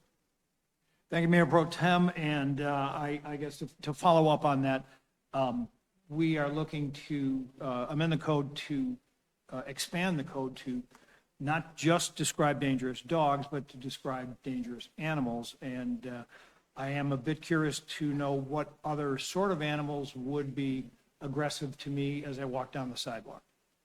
Yeah, happy to answer that. I would just like to clarify that, so dangerous dogs is a definition in the code right now. Other animals would fall under the definition of vicious animals. So what we're hoping to do here tonight is just consolidate those so that they read a little bit easier and it's simpler. But it's not actually a substantial change because the same definition applies to other animals. They're just called vicious animals in the code. Right, because if an animal that's endangered is not legally kept in the city. So if you are keeping a wolf in your backyard and that acts in a dangerous manner, then you've not only violated the law about keeping an animal that's prohibited, but your prohibited animal has also become a dangerous animal. I understand the question. I think, Phil, the question is, have we come across other animals that would be potentially vicious that are legal under the law, but somebody could encounter them and suffer, from an aggressive bite or some other activity? Yeah, I mean, I never would have thought we'd have kangaroos in the city, but we do now. So times change and motives of people having animals change and wildlife coming into, civilized towns and that sort of thing, because they're driven out of their natural habitats. I mean, we're going to see that, whether that's climate change or whatever. We just have to be able to react to those situations, and everybody needs to be educated on animals and making sure that they're protecting their properties and everything on their properties. Yeah, I don't think there's really good examples, maybe cats, maybe a few other animals that people would have that sometimes animals are very unpredictable even when they're well behaved. So people can have a pet snake and maybe it bites somebody because it, scents something or whatever. But it's in there, I think, as a catch-all, really, is just to make sure that we don't limit ourselves if there is another animal that somebody's kept legally that reacts to somebody in a negative way. Seeing nobody else, I'm going to ask for a consensus that we move forward with staff's recommendation on item number 3. Seeing that, we will move forward to item number 4. Excellent. The next item pertains to rehabilitated fighting dogs. So we're bringing this item forward in response to a council request from that June study session, which was to create an exemption for rehabilitated fighting dogs/animals trained for dog/animal fighting. And when we were thinking about this, we were trying to think of a way that we could implement this. And the only way that we felt safe and comfortable about allowing this sort of thing would be if we verified it with the city's community service officers. But then we did a little bit more research. We had some conversations with Foothills Animal Shelter about this situation and the idea of having a process where a rehabilitated fighting dog could be allowed if it was reviewed by the city's community service officers. And we got some additional information, and I'll go into that in a moment. But firstly, I wanted to turn it over to our interim deputy city manager, Marianne Schilling, so she could explain the relationship between the city and Foothills Animal Shelter and why we believe that their expertise and their recommendations are so important. Thank you, Paul. So as you may recall, I'm the president of the board of the Foothills Animal Shelter. So we talked to the executive director about this because really, I think that this is one of those things that in practice, it sounds like a great idea, but then when putting it in motion, it gets a little bit more tricky. However, one of the things that the executive director really pointed out was that, with fighting dogs, typically the owner is the one that's charged and the dog isn't automatically labeled as dangerous. So I think that's something to take into consideration, that their behavior is often a consequence of their environmental conditions. And so what typically happens is that these dogs are then placed with the animal shelter. So they're not typically with our CSOs at this time, who then determine their suitability for rehoming and provide the necessary behavior modification resources that the city doesn't have. So they're really the experts on there. And so while we have our CSOs who can do a great assessment of providing the animal control services, we really feel like the animal shelter is the one that's best equipped to manage something like this, and that's not something that should necessarily be managed by the city as this process, and that these dogs aren't necessarily labeled as dangerous until there's a behavior that indicates that it needs to move forward in that way. So what we'd like to do is continue to have the animal shelter to be the organization that manages rehabilitating animal fighting dogs and what that looks like. And I'll turn it over to Phil as well to share what experience we have. One of the things that we talked about with the CSOs is that we're actually not seeing any rehabilitated animal or dogs in the city related to fighting. That's not something that is currently an issue. Obviously, these things could always become an issue, but we hesitate to sort of make the recommendation to move forward with something like this when it's not currently an issue, and we do have a nonprofit professional organization that can manage something like this. So, Phil, is there anything else you'd like to add to that? No, I mean, we're gonna judge the animal based on its behavior and demeanor that we know, that we can identify, but that doesn't mean we're gonna know this dog has a history. So we got to be very careful with dealing with any dogs that we do.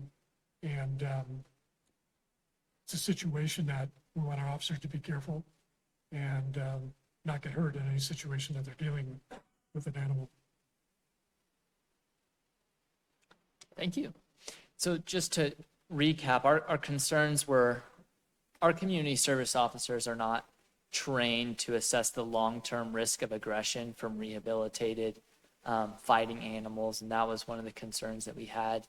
And it was also difficult from our conversations with Foothills Animal Shelter. We learned it's difficult to eliminate aggressive behavior from some of these animals, and that's not how success is generally defined. It's generally defined by ongoing behavior management.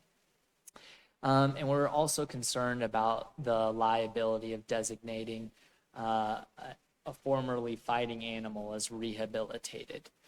So because of all those things and everything we've said here and that you've heard, our recommendation is to not create an exemption for rehabilitating fighting animals from the definition of a dangerous dog or animal. Counselor Weaver. My only concern with that is because it gets kind of close to the breed bans that we've seen in the area. And so I rescue bull terriers, and I have rescued bull terriers forever, and they weren't necessarily fighting dogs, but that is a breed that has been considered, and I'm simply worried that the word rehabilitation will be confused with rescue, because I work with very professional rescues that do not put a previous fighting dog back into a rescue population. Unfortunately, they typically have to be destroyed because they can't be rehabilitated for lots of the reasons that we talked about. And so I know that we deal with a lot of folks in Wheat Ridge who have rescued dogs, and I'm just wondering if, I don't know if this makes sense, but the opposite might be used to make the argument of, am I making sense?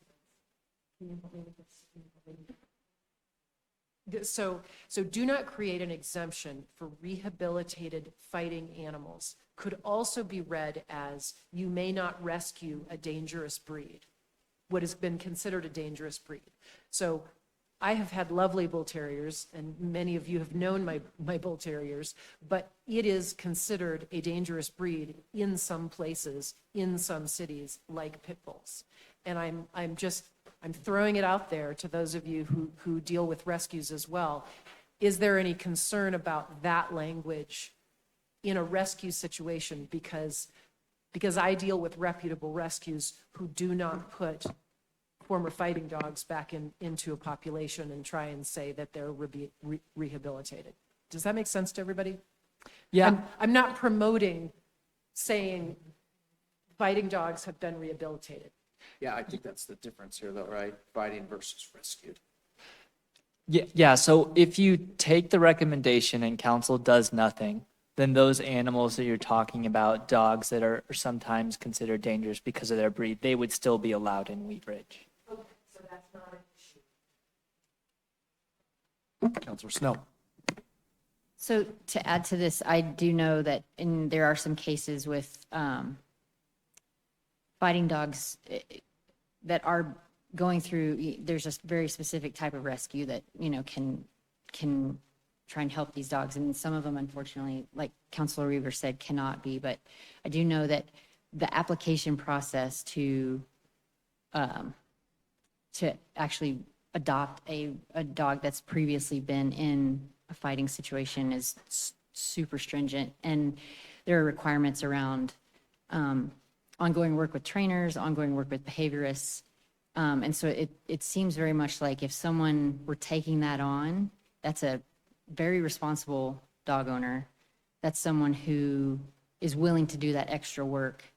And so I guess I'm just, if there is someone who's willing to take that on, it's a lot of work. And I know that we're talking about one or two people as opposed to, someone who may have just rescued a dog and didn't know that it had been in a fighting situation. I think I'm struggling with that a little bit because it does rule a lot of dogs out. So I don't know if there's anything really to answer it. I'm just kind of sharing my opinions on that because the process to do that is so stringent. I know that there are some cities that require extra licenses. You pay an extra fee yearly, and have everything's on record. I don't know if that's something we could consider, but just wanted to share that as well.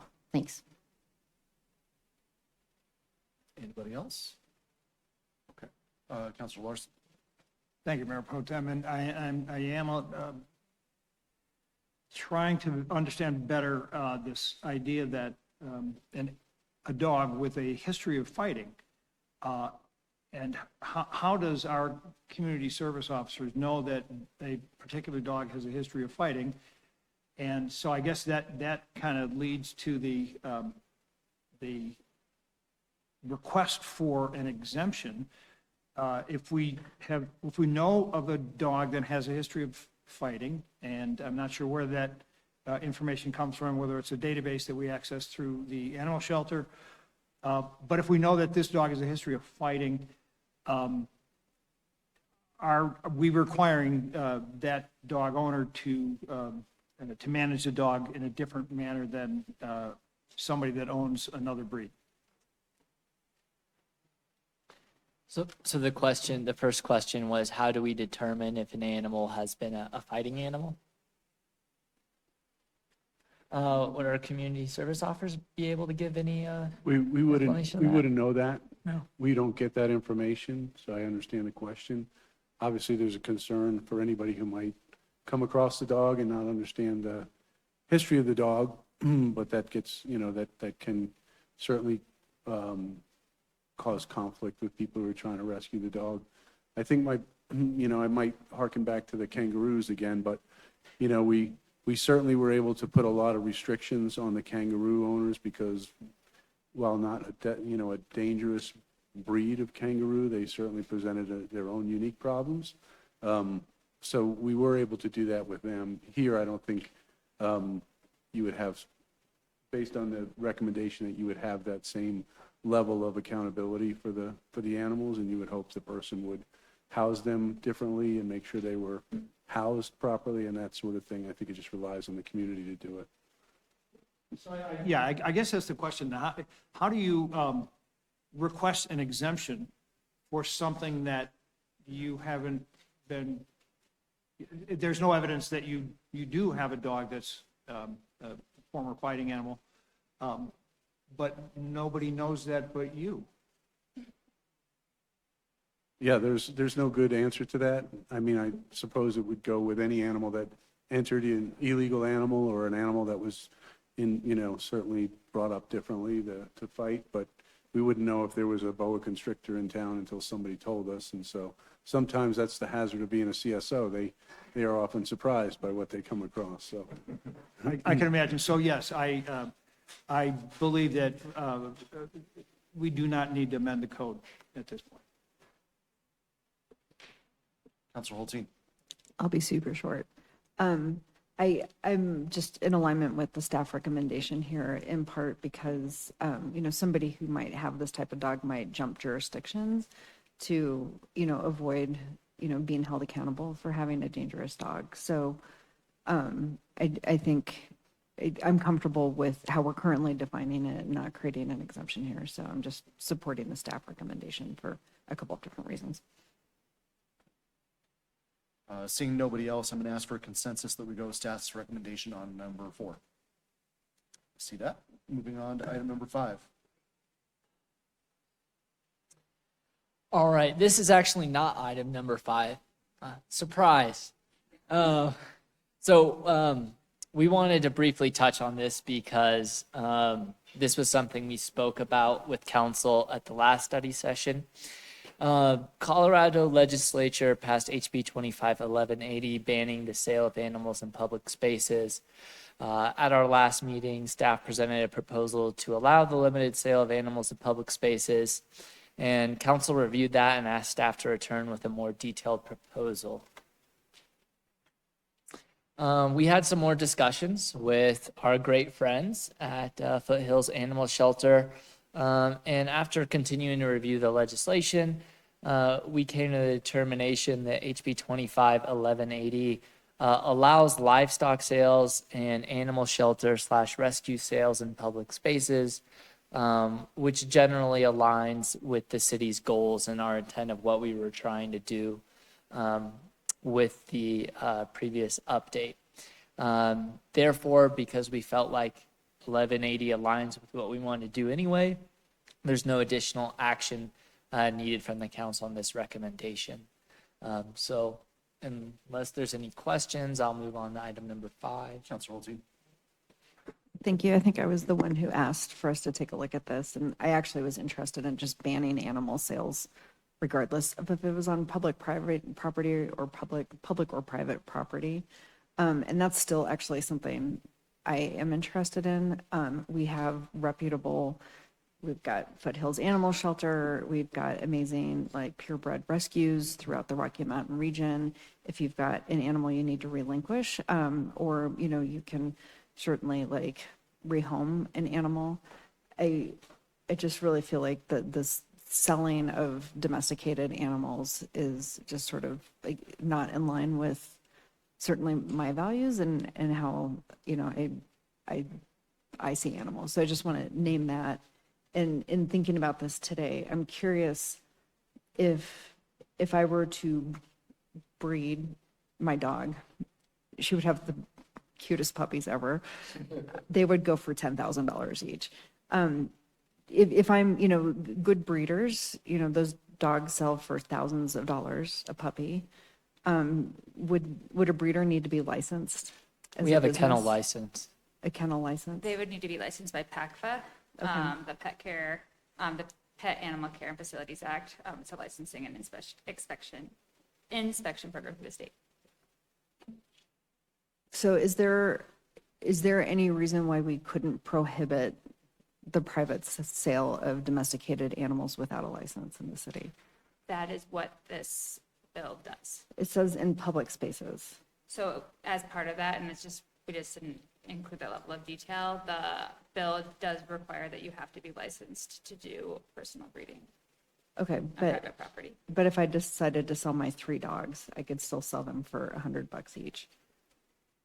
What I have in my notes here from the animal shelter is that PACFA requires licensure for persons breeding dogs or cats above hobbyist quantities, which in combination with animal control's ability to intervene for animals in hazardous or unsanitary conditions generally addresses potential welfare concerns for such sales. Okay, so I could still sell my dogs for $100 each. Okay. Well, I think it would be hard for us to enforce it, but I just want to name what I had asked to bring back was looking at a total ban on this. So this is a move in the right direction, and I certainly hope people will relinquish dogs to organizations that are really well established for rehoming dogs and cats and pets appropriately to safe and hospitable places. So thank you. Councilor Weaver? Just to add to that, thank you for bringing that up, because I agree with you. But we do allow livestock sales. Correct. Okay. We were saying domesticated animals, and I just wanted to make sure that we clarified livestock from domesticated pets. Since there was no ask for a recommendation or no consensus, we're moving on. Item number 5.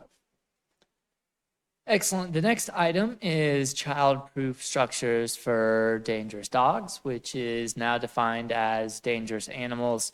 We brought this one forward to City Council at the last meeting, and we skipped over it, essentially because we had some definition cleanup that we wanted to do with dangerous dogs and animals. So we didn't actually get to address this one or discuss it with City Council at all. So we're happy to now. So according to the code, dangerous dogs, and now animals, must be kept in escape-proof enclosures. Other cities require that these enclosures prevent any accidental entry, is the language that they use. This ensures all necessary safety features are required that might not be specifically called out in the code. So our recommendation is to adopt this best practice language, requiring that outdoor enclosures for dangerous dogs, now animals, be designed to prevent accidental entry by anyone, including children.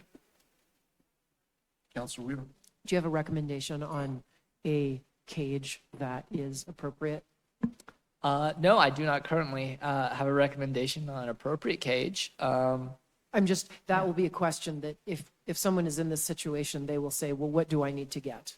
And so we might want to clarify exactly what that safety thing is, because I'm sure somebody sells it somewhere, but otherwise people will be making up a child-proof enclosure.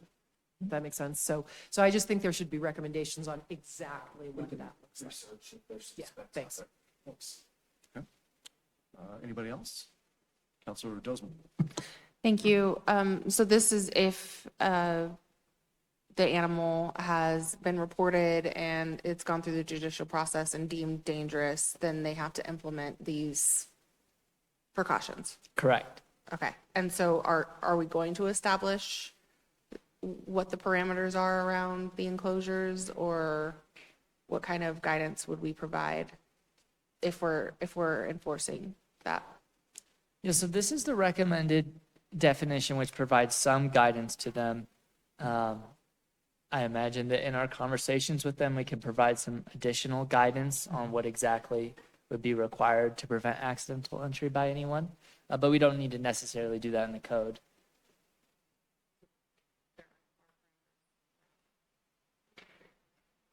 Okay, so you would create them based on moving forward with this recommendation. And so it would just, yeah, I didn't want it in the code, but you have guidance as to like what would be expected? Okay. Anybody else? Seeing nobody else, I'm going to ask for a consensus that we move forward with staff recommendation on item number 5. All right, we have that. Move into item number 6. All right.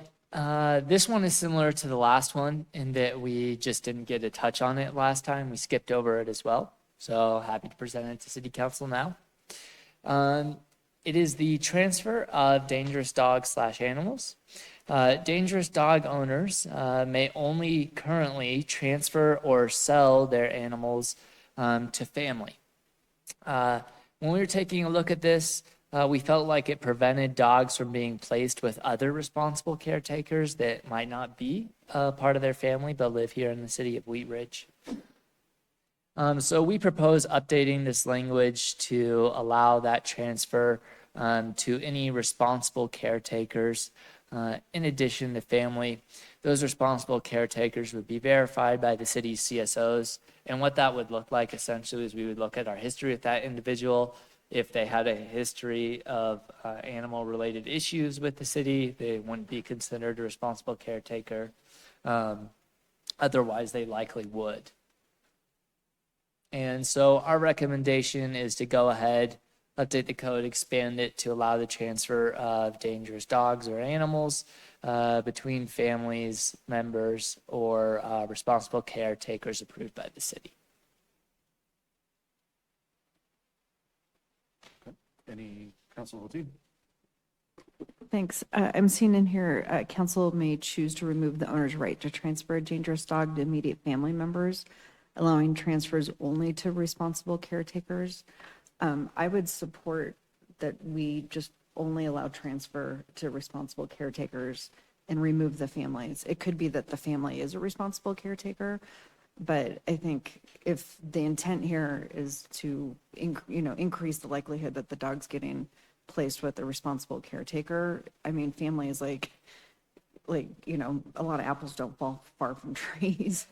So I would actually propose that we strike families and just say allow the transfer to responsible caretakers. And that could be family member qualifies as that, or it could be somebody else. But we're assuming families are good, responsible caretakers. And if we're not actually confirming that, then we're not actually achieving the intent, I think, of what this is trying to accomplish. So that would be my proposal, and I would like to hear from others. Councilor Weaver. I'd like to support that. Any other questions or comments? Okay, I'm going to ask for consensus that we move forward with staff's recommendation minus the family part, and we go with just responsible caretaker. We have that. Moving forward to item number 7. All right, next we have the possession of dangerous dogs/animals and aggressive dogs/animals. So sections 417A and 418A address the possession of these animals. When we took a look at this language at the last council meeting, council reviewed it and felt it was very confusing. We had a discussion with the city's prosecutor, and based on that discussion, we felt like the language was written in a way to be legally sound, and it is, but it still is very confusing to readers. So what we've tried to do here is to update the language so that it's not actually creating a substantive change, but it's clearing it up, making it a little bit easier for the reader to understand, which is in alignment with council's request. So currently, the language says it is unlawful for a person who is a dog owner to keep, harbor, or possess a dangerous dog within the city. And it says the same for aggressive dogs in the other part of the code. But in each of those sections afterward, it then goes on to explain exactly how a dangerous dog or aggressive animal could be kept in the city. And so that's where the source of the confusion is that it starts off saying, this is illegal, but here are the ways that you could do it. So we proposed an update to the language, and here's an example. Our proposed language update would be to say it's unlawful for any person to keep, harbor, or possess a dangerous dog within the city. Notwithstanding this prohibition, a court may authorize the possession of such an animal if the owner complies with the requirements of 417E and 417F, as well as any other reasonable conditions imposed by the court.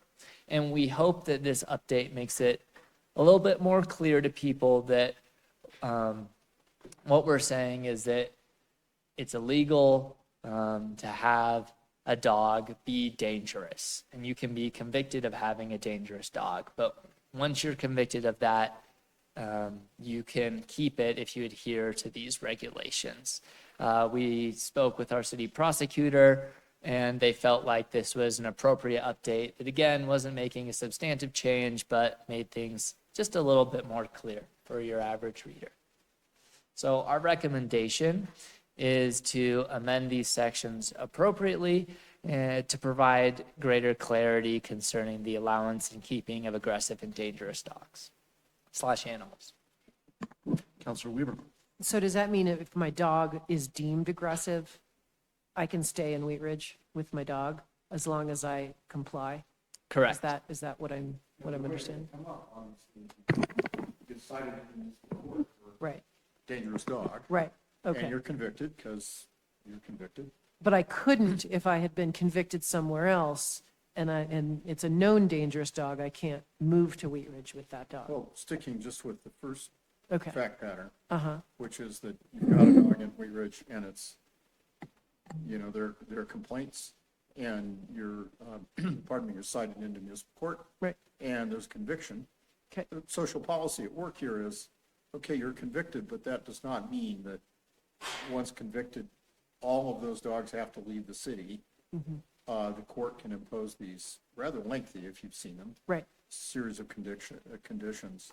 I noticed that the list for dangerous dog is longer, as it probably should be, the list of conditions. 'Cause It's a little, sure, because it's more worse. dangerous. Okay. It's a little shorter for aggressive dogs, Mhm. but that's how you get convicted, but you're, one of the conditions of the order, obviously, is allowing you to keep the dog under these conditions. And then that allows the court to monitor the continued compliance. The one thing I think I would suggest, and I realize Donna, the prosecutor, has seen this language, but the one thing I think I'd suggest removing is the word reasonable from conditions imposed by the court, because what you're doing is saying, well, we get to second guess what the judge said. In the case of my dog, the judge said, besides these standard conditions, I'm going to impose this on you, Mr. Dahl. And I don't think that me as the defendant in that case gets to say, well, that's not reasonable. The court gets to say that. If I don't like that, I'm welcome to appeal the court's conviction in those conditions up to district court. But I don't think that it ought to be in our code for that reason. Okay. And I'm just curious, can I ask the question? How many dangerous dogs do we have in Wheat Ridge? I mean, how often does a dog get deemed aggressive and or dangerous to the point where we would have to go in and make sure that they had a child-proof cage and all of these other things that we're talking about? Like, are there 100? Yeah, I don't know if I can answer that. Okay. You assess the dog on its actions, any history involved in the dog? Was there any kind of I mean, do you keep a list of these dogs that have not made it through, have been called dangerous at court? And I'm just curious about the efficacy of sort of. 10 of these a year. Yeah. 5. Is it- It's a case we have to win in court. If we write a ban on a dangerous dog, we have to have the burden of proof to Sure. provide to the judge to make that decision that it's a dangerous dog. But so If it's how not, many, if it doesn't meet that needs, then it's an aggressive dog. There's no specific number, but I can tell you from daily reports that some of the dogs come from our unhoused population, so they're out there unleashed and they can be aggressive or dangerous Okay. in that. So we do see, I think, our CSOs deal with that. I don't want to say regularly, but certainly a couple times a month. And then some of those are written in and some of them aren't based on their assessment of the dog. So overall, it's not a huge problem, I guess, to get at the crux of your question. Sure. But, we have different populations that treat animals differently. Yeah. And that certainly creates, a mixed bag. So we do have a problem. It's just not very big, but it is out there. I appreciate knowing that. Are these things actually dealing with that issue? Yes. Okay. Thanks. Counselor Ulm. Thank you, Mayor Pro Tem. I always like to bring up a different scenario. When I was a kid, I had a friend whose dad was a police officer, and they had a police dog. That police dog was not a family pet. It was kept in a barn, and we were under strict orders to never, ever go near that barn. So was it dangerous? I would assume so. And so if, there could be ex-military, or, an ex-police officer dog. These dogs, these persons have not been convicted of any crime. They have some retired dogs that were trained to do something specific. So would that fall under the purview of the court? You'd have to go to the court and say, hey, we have this dog. We want to stay in Wheat Ridge. It's had training to take down suspects. It's a dangerous dog. And Well, that implicates or refers to the ability of the court beyond just the laundry list of standard conditions to fashion a condition that's specific to that case. And judges do that all the time because they look at the defendant and they've heard the testimony and they're able to really, add conditions that are more than just the stock conditions. So if that came up to me if I were the judge, I'd be able to evaluate that. And if I felt it was in the interest of the dog and the community and the safety of the community, I'd be able to probably impose a condition. The law allows that. Thank you. Are you asking if they have to declare that dog? If they came in with a military patrol dog or a police patrol dog or something of that nature? And Well, yeah, that would be a good thing. I don't know if they would or not, but, or if, if the police officers have a dog that's trained and they live in Wheat Ridge, and it's been trained. If it's an active dog, Yeah. most jurisdictions will say that they have to coordinate with the local agency to let them know that that dog is within the agency. Certainly, if that dog gets out, that can be a problem, and that's not unheard of. But as far as a retired dog, I would think that that on their out processing of the dog, they would evaluate the dog's aggressiveness at that point. Obviously, not all police dogs are used for patrol, so it might be a drug dog or something else. And then at that point, we would rely on them to make a decision if they're going to confront the city with the information they have or not. Thank you. Counselor Holteen. Thanks. I've shared this story before, but one of my first interactions with the city was because my dogs got out of the yard and one of my dogs bit the neighbor's dog. And I just want to share my experience because I think it puts a lot of this into context, and I'll just say I support what's being proposed here. But the CSO came to my house, met the dogs, interacted with them, based on that assessment, clearly one of my dogs was just big and dumb. And the other one was an Australian Shepherd mix. And anyway, that interaction was really helpful. I came to animal court. The Australian Shepherd mix who bit the neighbor's dog was deemed an aggressive dog. And so we had to put up a beware of dog sign on our front door. There were some things that we had to do. I took her to training. It was, this provision allowed me to keep my beloved dog who doesn't like other dogs. And And it was just really, responsible of the city and worked with me, like assessed actually how dangerous my dogs were. So I just want to share that personal experience and that there is a lot of discretion that goes into the actual like meeting of the animals, understanding the situation. And so I appreciate that these provide some, like they tether the clarity that we are actually like working to keep like animals and people together if there's responsible animal ownership. So I just want to recognize like good work from the city. And I did eventually get to take the Beware of Dogs sign down. So anyway, I just wanted to share that story. Counselor Snell. Thank you, Mayor Pro Tem. Just a follow-up question on the situation. If there's a member of our unhoused population that has a dog and it's deemed aggressive, how would that person go about following this rule? Or what usually happens, I guess? That's probably a better question when that's encountered. What would happen if it was deemed an aggressive or a dangerous dog? Yeah, I mean, it would certainly be the discretion of the CSOs whether we needed to take that animal from the person. They don't have a place to quarantine it, so if there's a bite, usually it goes to Foothills. Am I speaking out of turn, Phil? That's correct. You want to comment because you guys deal with that all the time, but. You have to look at the environment of where the dog is. I mean, bottom line, if he's on quarantine, we can't let that dog bite anything or anyone within that quarantine. Otherwise, it defeats the purpose. So if they can't verify that they can keep this dog isolated to family members only, then we may have to take out the shelter, and they may have to quarantine it on their bill. That's the way we protect the safety of everybody involved, that neighborhood and non-family members. We've had people that said, you know what? I have people coming here all the time. And I'm sorry, I can't quarantine this dog correctly. So, we take the route of, find a place that you can go to, or we can go to Foothills Animal Shelter and confine it up there just fine.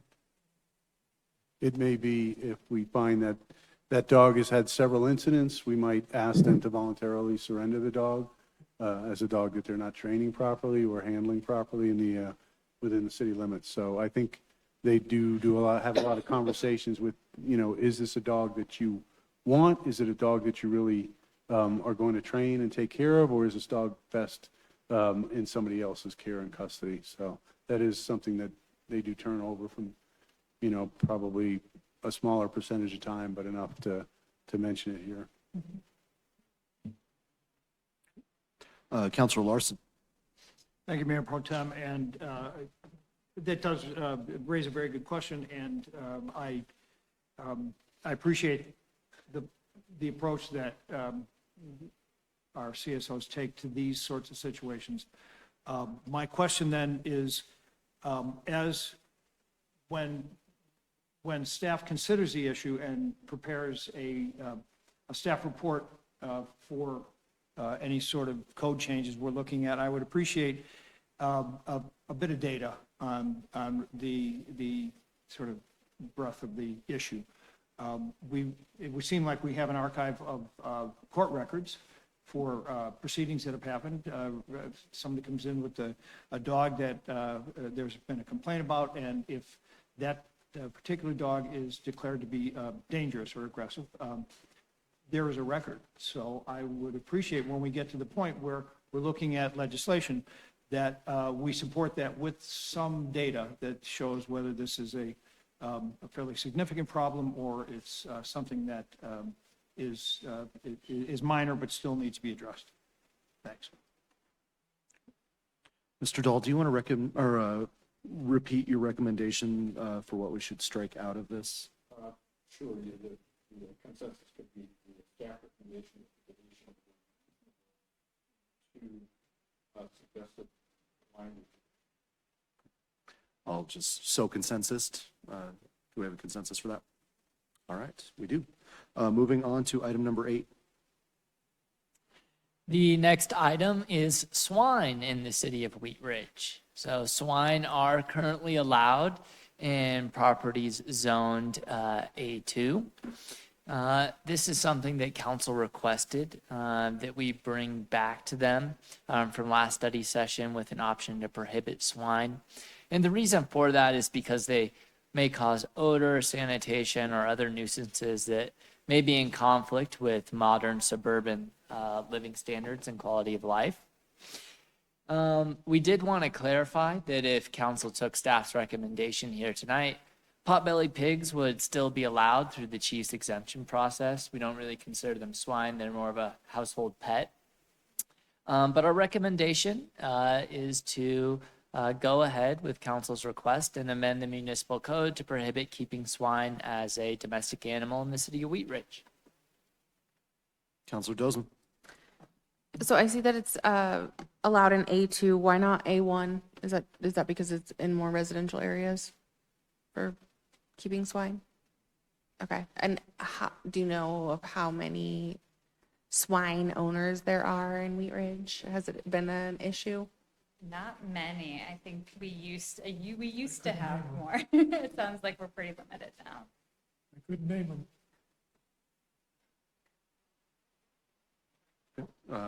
Counselor Weaver.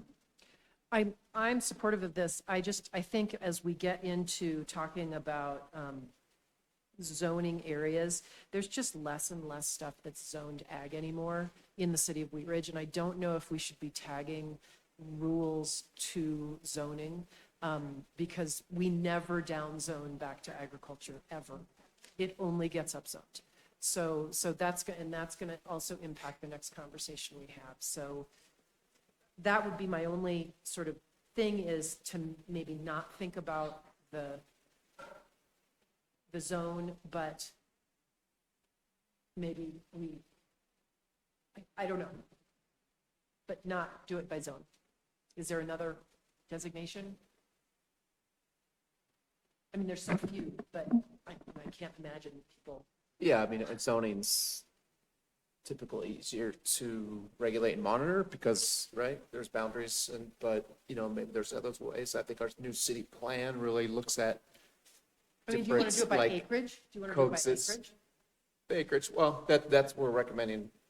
I think that we have some recommendations based on size of properties, I would not just necessarily say, for I would swine. The maybe- recommendation for swine is not to allow any. So, are you suggesting? Well, it's saying, completely prohibited. Okay. Sorry. Okay. Yes, thank you. So we're clear, we're not talking about zoning, we're talking about the entire city, right? Right, we're In going this to situation. prohibit, we're going to prohibit swine. Do we know if Yep. there's any swine that we will have to grandfather in or deal with in the city of Wheat Ridge? We don't know. Well, we're going to find out. huh? We'll find out. We should probably be ready if we decide they're not allowed. Okay. Back to Counselor Dozeman. I'll reserve my question for the next item, please. Any other questions or comments? If not, I'm going to ask for a recommendation that we go, or a consensus that we go with staff's recommendation on item number 8. Looks like we have that. Before we get to our main event tonight, I'm going to say it's been almost 2.5 hours. We're going to take a 10-minute break, or let's just make it a 13-minute break and be back at 9 o'clock.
We are on to item number 9 in agenda item number 2. We'll kick it back to Cole. Thank you, Mayor Pro Tem Stites. So the last issue pertaining to the animal code tonight is roosters in the city of Wheat Ridge. So you've heard a lot from members of the public on roosters, but I'll just go over what some of the reasons are why people may keep roosters. They are well known for their benefits in protecting hens from whether it's chicken hawks or other animals, maybe foxes or what have you, that may be present in the city of Wheat Ridge. They're also known to help maintain flock order. Of course, the birds and the bees, they help fertilize eggs.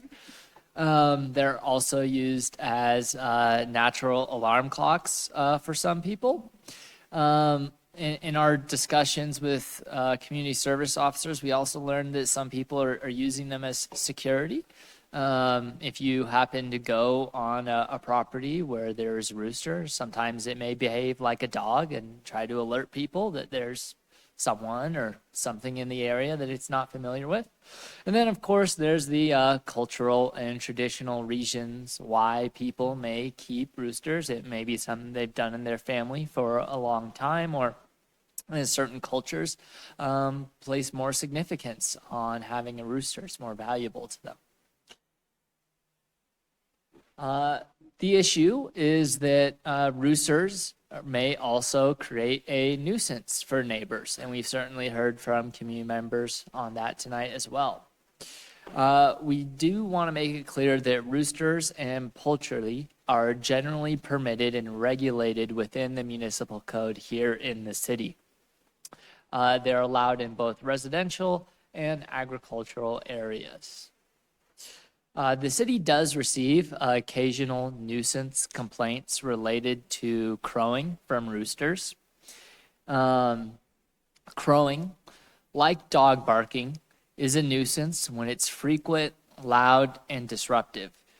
We essentially treat crowing and dog barking in the same way, where, again, it can be a nuisance, but it's not inherently a nuisance. So just to run through what the typical standard process is for addressing rooster-related issues, and we certainly have one here in the city of Wheat Ridge. Our community service officers are certainly experienced and comfortable working with their standard operating procedure on these issues. Usually, we get notified of a rooster noise nuisance from a complaint from a neighbor who's concerned about it. Our community service officers will reach out to the reporting person if they provide contact information. If it's just an anonymous report, then typically our community service officers will make some time to go and visit the area. They'll hang out for a little bit. They'll see if they can hear anything or experience the same nuisance. If they don't hear anything, they move on, and there's no one to report back to because it was an anonymous complaint. But if there is a reporting property, then our community service officers will check out the area. They'll get back in touch with the reporting property. They'll ask them questions about what type of noise it is. Is it barking? Is it crowing? What's the day and the time that the activity is occurring? Where's the location and the source of the noise? Are they able to identify who the owner of the animal is or which property it is? Are they able to describe the animal in question? Has that person made any attempt to make contact with the animal owner and settle it through neighbor-to-neighbor relations? Do they have any video or audio evidence to provide community service officers to demonstrate that there is a noise nuisance issue presence? After the initial questions to the reporting property, we will try to make contact with the animal owner. We'll provide some general information about the complaint that's been issued, about, what times people are saying that this is an issue, so we might go and say, hey, we've heard that crowing in the mornings has been an issue. We'll explain the reason of the contact and what the entire process is. And typically, when our CSOs make contact with the owner of the animal, they're unaware of the disturbance. So sometimes just making them aware that there's a disturbance and that their neighbors are upset about it is enough to reach compliance. But that's not always the case. In times where compliance isn't so easy, we give them a 2-week compliance period. The owner is asked to correct the situation. And, you know, that may be different things depending on the type of animal or if it's a rooster. They have a variety of ways to try and correct the situation, whether through soundproofing, crow collaring, etc. Maybe there's other environmental things that they can do. The CSOs will continue to try and get evidence that there's a noise nuisance in place, whether that's through gathering video and audio evidence from neighbors or taking it themselves. But we're really looking to see, again, is that nuisance constant, unprovoked, and disruptive? And it's not written in the code. And we can certainly add it to the code, but we do have standards for what this is. So an example of what would be a standard that we use frequently is it continuous for more than 20 minutes at a time? And that combined with the noise severity helps us determine if it's a nuisance. Or if it's not constant, you know, is it every 2 to 5 minutes for an hour or two length of time? Those are the things that help us, combined with the impact of the noise itself and how loud it is, determine if it fits the definition of a nuisance. And if it does, and that 2-week compliance period has passed and they haven't come into compliance with the municipal code, then we issue them a summons to court. That case goes through the court process, the judge reviews it, and there may be penalties associated. But generally, we try to handle these as a case-by-case investigation because all of the details, and this is very detail-specific, are different in every single case. But we really try to do a great job with initial outreach to the complaining parties, the animal owners, do a lot of fact gathering, and we really, really strive to get voluntary compliance before taking legal action. Because that's the best way to do it in terms of getting compliance. It's better to get it voluntarily rather than through a court order. It's quicker, there's better resolution. So there's a lot of advantages to it. So that's what our standard process is that we have in place now. The next slide essentially just goes over what I just outlined. We have heard from some residents who have been experiencing rooster noise issues. They've taken a look at the code. They feel like the code may be unclear. And so we feel like there are some things that we could do to improve the code. That'll be one of the options that we presented to council tonight. The first one, revise the code to clarify that roosters are permitted and nuisances are regulated. We can provide some details on how the nuisance is regulated, as I just outlined. We could allow, as an alternative to that, we could allow a limited number of roosters or no roosters at all in residential areas and more or none in conforming agricultural properties, which are defined as agricultural properties at least 1 acre in size. If it's ag and it's less than an acre, then it's essentially treated as residential in the city of Wheat Ridge. And the third and final option is that we could prohibit roosters citywide, which would be in alignment with our neighboring municipalities. So we provided a few options for the council there to consider. We do have a staff recommendation here, and it is to allow up to 1 rooster per property in residential areas and up to 3 per property in conforming agricultural areas of at least 1 acre in size. And the reason why we settled on that recommendation is we feel like, 1, it's in alignment with what we're currently doing, so it's not a significant change. You would still be allowed to have roosters in residential areas, but they would be limited to 1 rooster per property.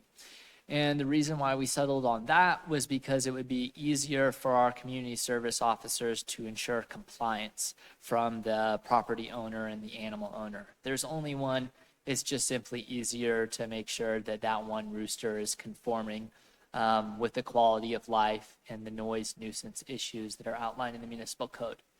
And then we feel like because those agricultural conforming areas are larger, they're over an acre in size, there's more of a buffer between them and their neighbors, it'd be more appropriate to allow 3 per property in those areas. So that is the staff recommendation. We are happy to discuss it in more detail, answer any questions that you may have. Okay, thank you, Cole.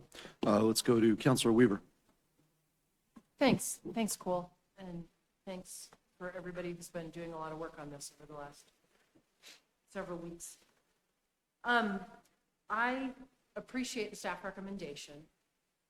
I do feel like we're dealing with an issue that is a nuisance of one animal right now. And I am not fond of demonizing one animal across the board. So I'd like to support this recommendation, but I'd also like to really beef up and get specific. You know, we spent a lot of time tonight talking about all the manners and ways that we house dangerous dogs. And I feel like there is a way, because a rooster is a nuisance, and it sounds like this rooster is not like my rooster, and it's not like some other roosters, and it could well be that it is a true nuisance issue, and it has to be dealt with. But on both sides, there needs to be a way that that person who has the rooster can say, okay, I've done this, is this working? I've done this, is it right? Everything that you just described, Cole, and make sure that's documented so that we can deal with whether it's a nuisance dog, whether it's a nuisance smell. I mean, these are all things that I've dealt with at my farm over the years. And, you know, it can be smell, it can be sight, it can be noise. And I think that there's a way that we can deal with an isolated animal that is making a lot of noise, because a horse can do the same thing, a goat can do the same thing, a turkey can do the same thing. So that's what I would say my recommendation is. I am really against a ban of roosters for lots of reasons, but I just want to mention a few.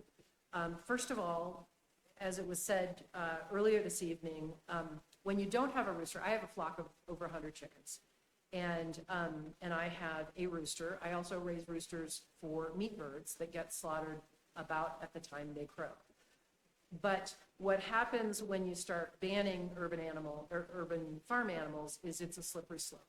And we have spent a lot of time over the last 15, 20 years in Wheat Ridge really trying to create an environment that both is open for people who want to experience regenerative agriculture, which means animals and growing things, and have a wonderful suburban city atmosphere where we deal with nuisances.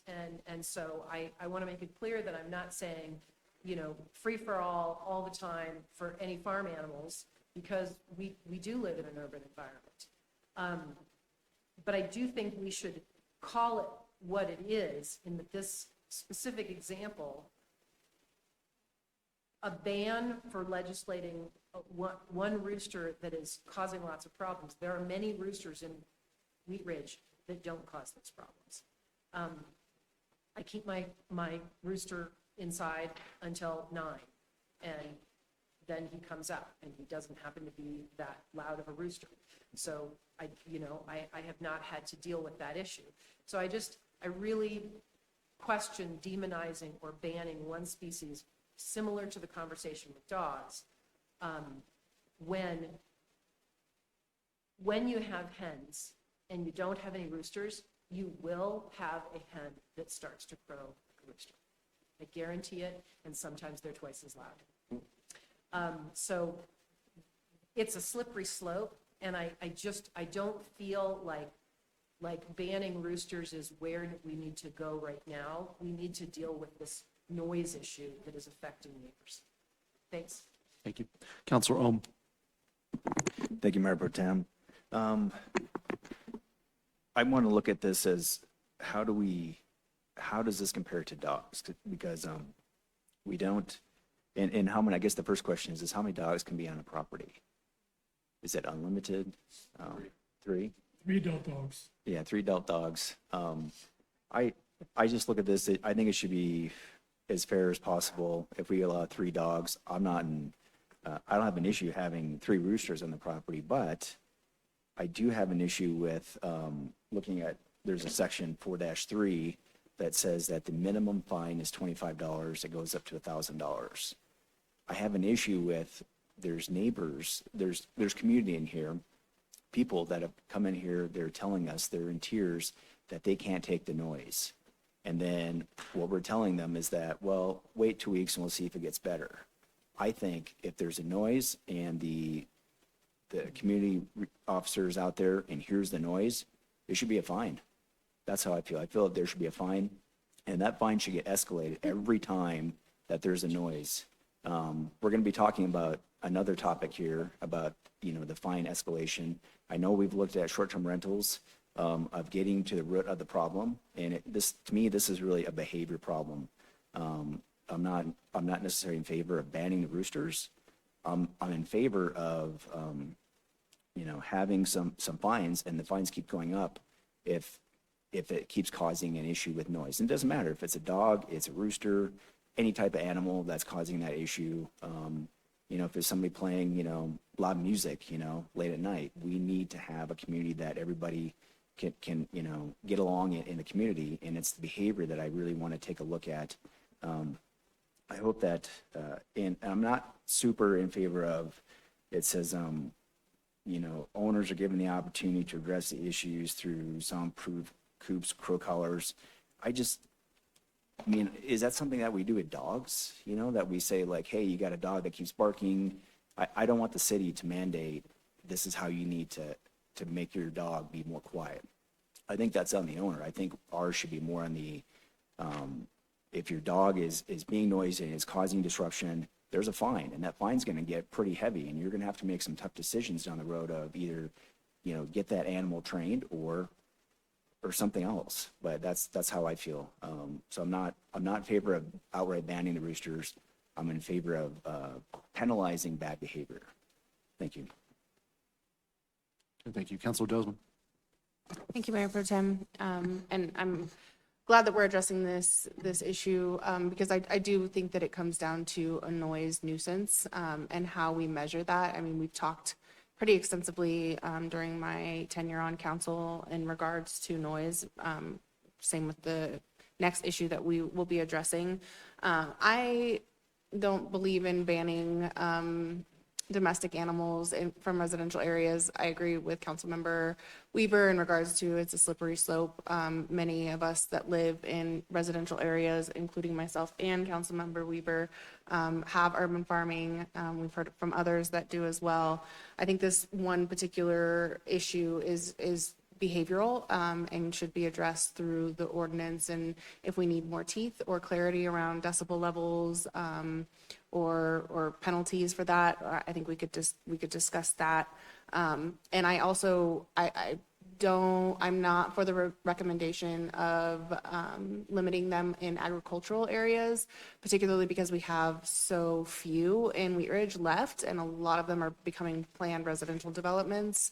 And at least as far as the zoning map that I'm looking at, I think very few properties with residential homes on it would get to that 1 acre in size. And maybe staff can disagree with me in that regard, but just looking at the property sizes on the zoning map, we have very few A1, even far less agricultural too, which allows for heavier farming like swine, apparently, but not now. That's why I didn't raise my hand. Sorry, that's all slippery slope. But I'd just like to hear in regards to like the noise nuisance, what is the protocol? Do we go out and measure it as if we do, music at outdoor venues or restaurants that have outdoor music? Like, can you talk about that? There's no decibel level currently assigned to the animal. We could, and maybe on occasion do use that as sort of a guide to enforce what we are determining whether it's reasonable or not.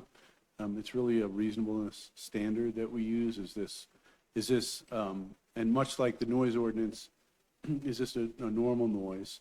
Is this a noise that is common in society, like a construction, which would exceed a decibel level, but is short term, unless it's Wadsworth, in duration. But you know, it's not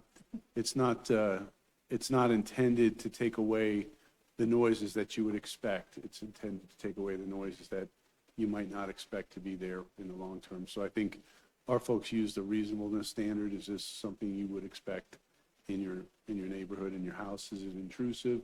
Is it something that's annoying to the people? And that's a decision that generally I think they have to make on a case-by-case basis. So while we could, it's difficult, as we've seen in the application of decibel levels for businesses and for amplified sound, to where we measure it and how the background noise integrates with the noise that we're trying to measure. So it becomes very difficult. We'll talk more about that when the mufflers come up, I'm sure. But we really just use a reasonableness standard, I think, when we're out there applying the noise ordinance. So.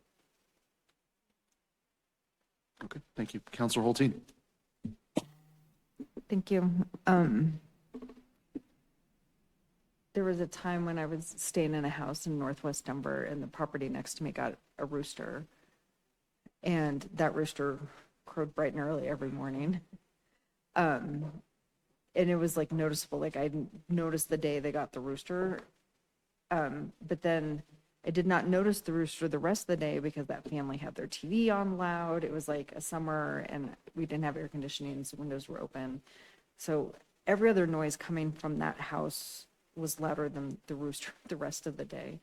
But I try to think about, like, what if this was my next door neighbor? And I really appreciate the presentation tonight, because what I'm hearing is that the city does have tools to address this. And, I've been involved in the city for about 13 years, and this has not been a hot topic for 13 years. So we know we've got roosters throughout the community, and most roosters are not a problem, or if they are, they're being addressed effectively by the policies that we have. So I'm in support of the allowing up to one rooster per property in residential areas. I appreciate the reasoning behind that, so that if there is an issue, the officer can know that it is this rooster that is being dealt with.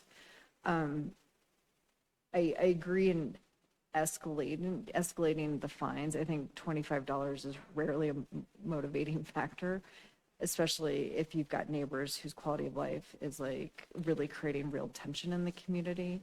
So I know we're trying to bundle all of this up neatly into one animal update, but I think maybe fine escalation is something maybe we need to revisit, since it wasn't presented as part of this bundle. But what I'm hearing is that there's a real problem rooster in a neighborhood right now that is causing like real tension between neighbors.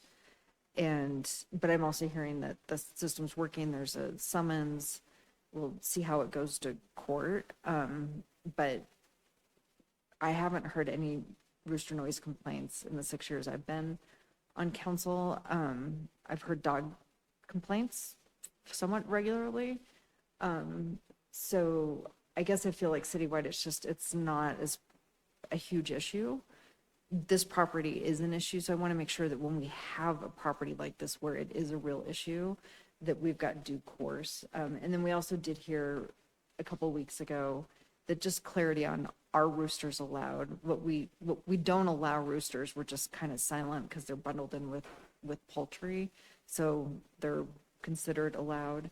So more clarity on if they're allowed or not, so people who, when they're researching Wheat Ridge and if it's the right place for them, can like clearly see if roosters are allowed. So I'm in support of the one per property. I would get rid of the conforming agricultural areas and just say up to 3 per property on agriculture, on properties of at least 1 acre of size. because that could be inclusive of like a variety of different, and there what you're getting is just the compliance with like being able to keep the rooster and the chickens with enough distance from neighbors. And usually those properties are ones that are more engaged in animal husbandry and different type of farming activities, which I think are very much still a part of our community. I've heard tonight both the arguments on the same side that we are becoming more dense and more urbanized and we're rural and, you know, but at the end of the day, I think one of our core identities is that we are farmers and we have farms in our community and we want to support that, whether they're small scale or large scale. So I'm in support of this. I would just scratch conforming agricultural areas and just say properties of at least 1 acre in size. Okay. I just have a quick question. As this goes through the court system with a noise complaint like this, and it continues to happen while they're waiting for their summons date, so I think this one's like in October, if the rooster continues to crow, are they still being cited as that's happening? Generally, no. We wait for the one case to matriculate. If we have the evidence for that, we wouldn't continuously cite somebody. I think the system is really geared towards, we have a complaint, we recognize the complaint, now we need to get it in front of a judge, and that judge will adjudicate it and then make decisions based on the input from the prosecutor and the citizens who are making the complaint. But we wouldn't necessarily continue to pile on. I think the judges don't view that favorably, generally, to say, oh, why are you continuing to write citations? I haven't seen it yet, and now it just feels like you're piling on citations. So that's been my experience with our judicial system. And Phil, I don't know if you had a different experience, but that's generally the way we're handling these cases. Yeah, that's basically what we're following. In some situations, new witnesses come forward. So, you know, we can add them into the existing case, but we're not going to oversight them. Counselor Larson. Thank you, Mayor Pro Tem, and I'll just be real brief on this one. I do not think prohibiting a species of animal to single them out is probably not a very good policy. And I do support the idea that agriculturally zoned property would be appropriate for the additional number of roosters allowed. But I think the most important thing, and I completely support Councilmember Ohm on this, it is about behavior. It's about responsibility for the things that you are responsible for. And so with an established and clearly stated complaint process and citations that actually have impact, that is our, as far as I'm concerned, the preferred avenue. Counselor Snell. Thank you, Mayor Pro Tem. I'll be brief. Just wanted to recognize Councilor Weaver and thank her for her research and knowledge and everything that she's brought for us. I am definitely in favor of treating this as a noise complaint, just like we've discussed. I'm not in favor of outlawing roosters. And also would like to recognize Councilmember Hulteen and her point about taking the agricultural zoning out of that. I appreciate that. So that's where I'm landing on that. I'll go back to Counselor Weaver. Thanks. I also agree with Councilor Hulteen's update of taking out, because it doesn't actually say agricultural zones, it just says agricultural areas, and we don't really have a definition for that. So let's just call it at least 1 acre in size. Is that agreeable? Okay.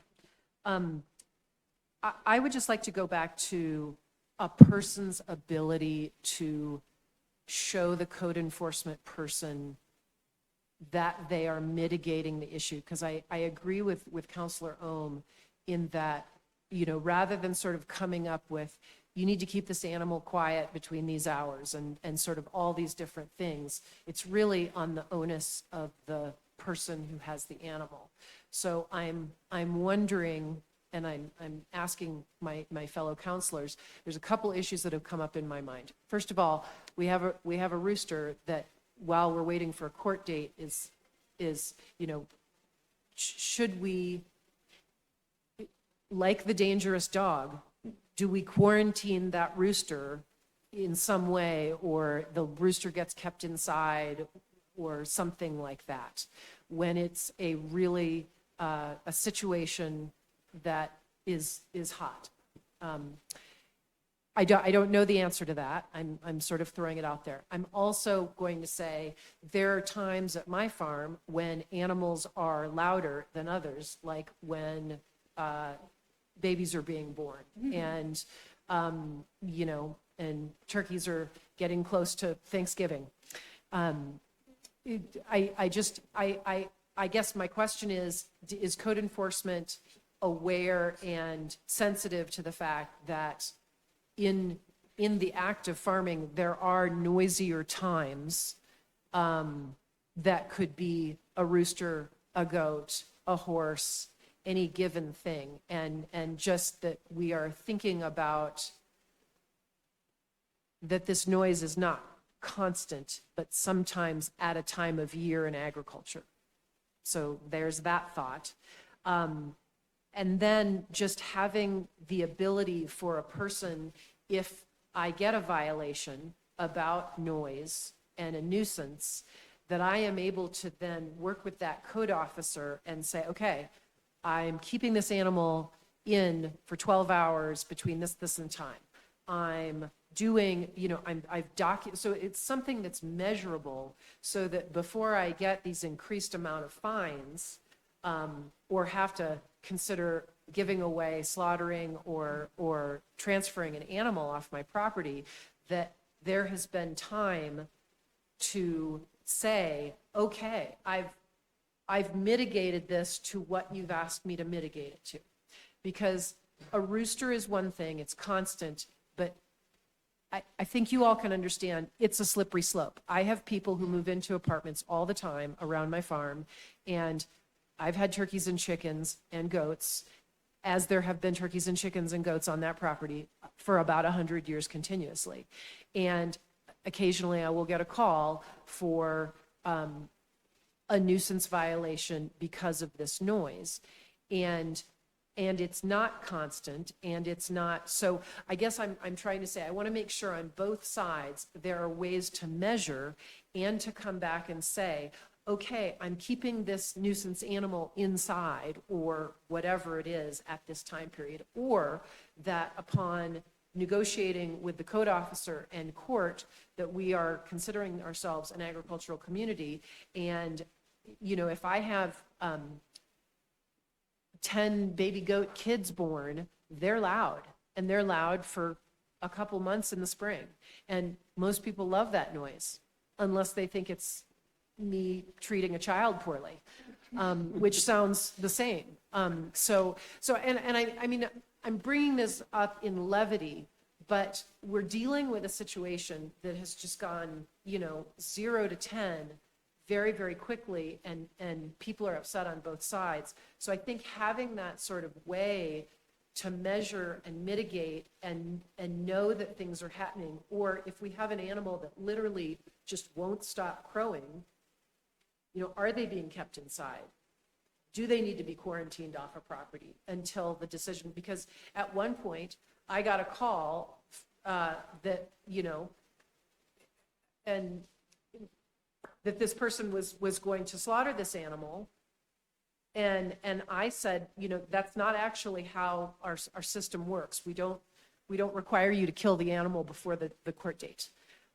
And so that's a pressure on urban agriculture that is very, very real. When someone's upset at an animal, oftentimes the answer in their head is, you got to get rid of that animal now because that's a farm animal. And that's a real stressful thing when you're living in a community that, I support 50 families with eggs in District 3. And those are, so I want to be able to be a good neighbor. So I want to be able to come back and say, okay, I hear you that this is an issue. I've done this and this and this and this before we go to court and sort of make this decision. Am I making any sense? I'm not going to belabor this. I want us to have some flexibility on both sides of how do we have that conversation? Because it just got escalated on both sides really, really quickly. And I felt sad for both sides. Thanks.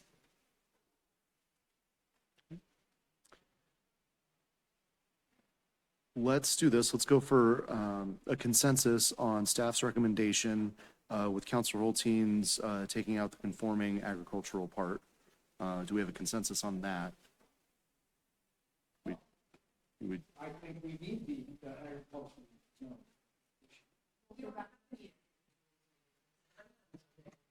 So that would allow for any property, whether it's residential or agricultural, above 1 acre to have up to 3. Yeah, I get it. Okay. It's not removing the actual, yeah. Okay. So do we have a consensus for that? Okay. What's the fine schedule again? It starts at $25? Well, Minimum. that's the minimum. It doesn't necessarily start there. It's up to Okay. the judge, but. Okay. Is that something? Okay. Is that something we can take a look at too, or is that set by state law? Yeah, the jurisdiction of the municipal court, their fines are limited by state law. I think it's more than 1,000 now. But, and I'll tell you that Two and change. really, you know, commonly the municipal court judge doesn't go to the top right away ever. You know, really, that's something that would take multiple charges to get to. It might be helpful.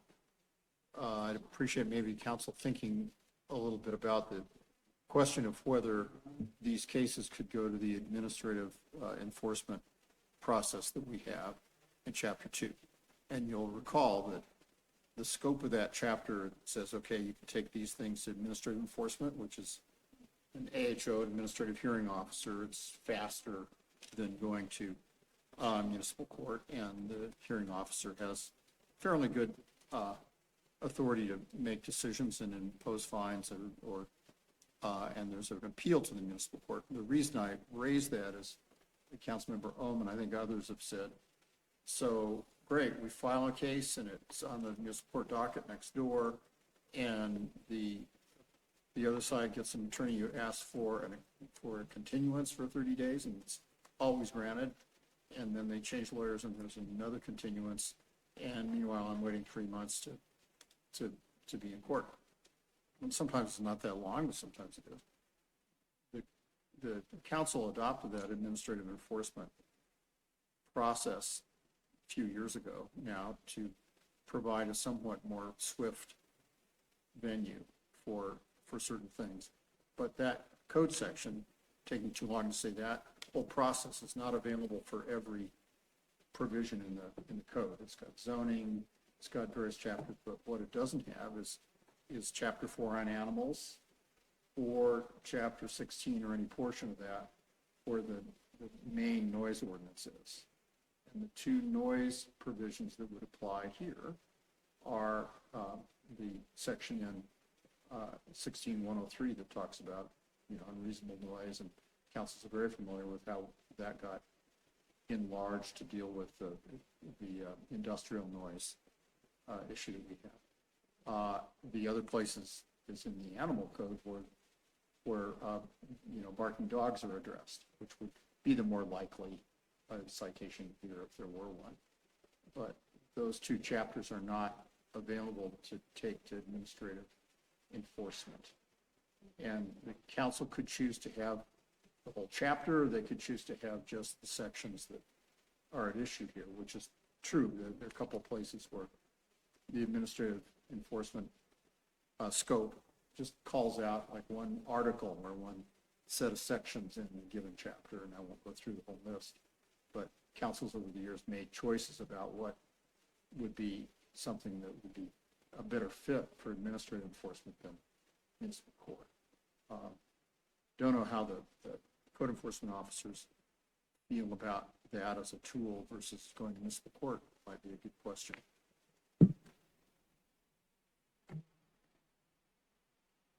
We've come a long way with using the administrative citation process. It basically holds the city liable to provide burden of proof that they didn't overstay their boundaries on what they enforced on.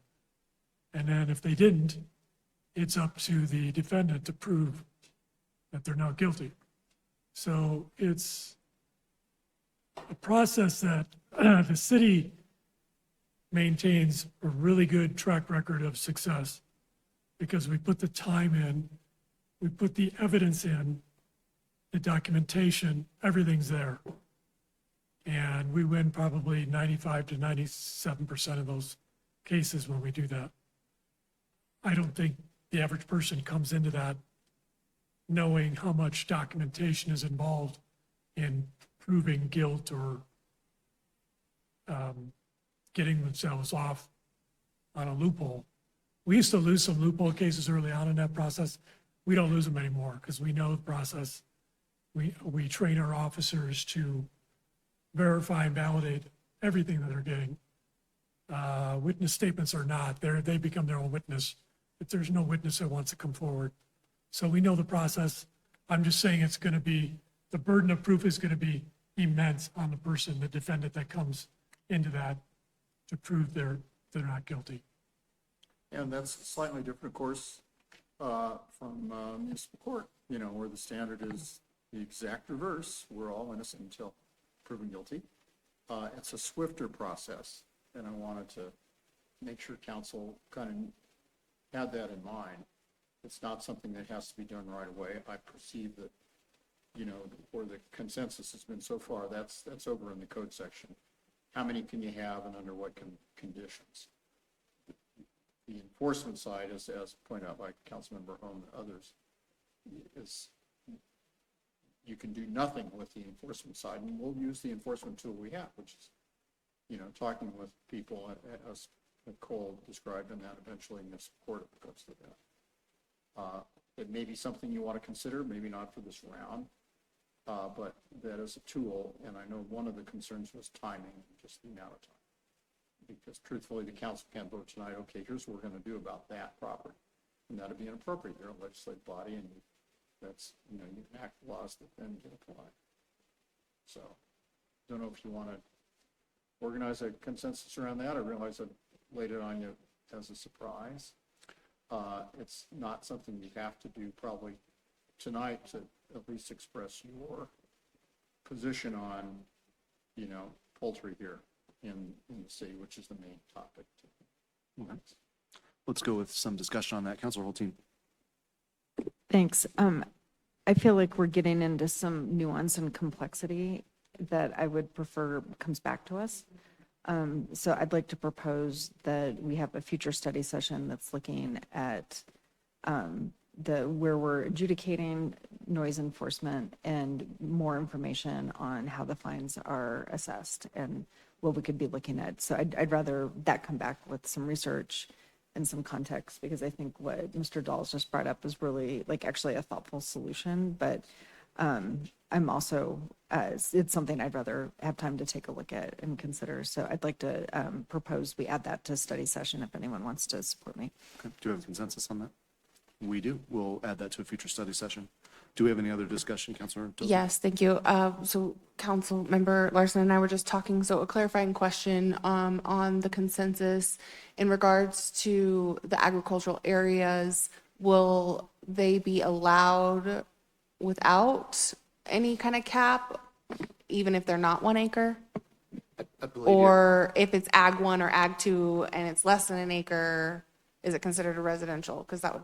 I believe the consensus was to remove the ag designation totally, and any property 1 acre or larger can have 3 roosters. Right, but some of those ag properties are not 1 acre. And they would not be allowed then, according to this consensus. We treat ag properties that are less than 1 acre as residential. Okay, thank you for that clarification. That's helpful. So that means any A1 or A2 properties under 1 acre would only be allowed 1, even if they're agriculturally zoned. Correct. It's not based on zoning. Right, it's based on the size. Yep. All right, so we have a future study session for the administrative enforcement. We already have a consensus for number 9. So that is item number 2. All right.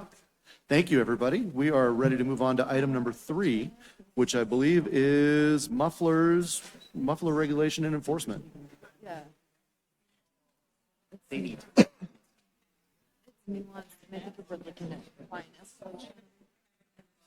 What?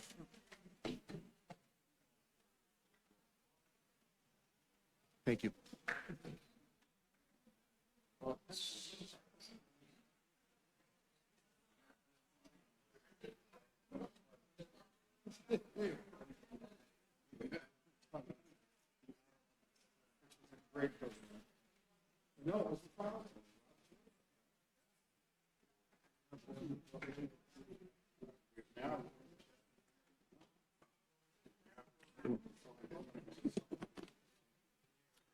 Okay, moving on to item number 3, Mr. Goff.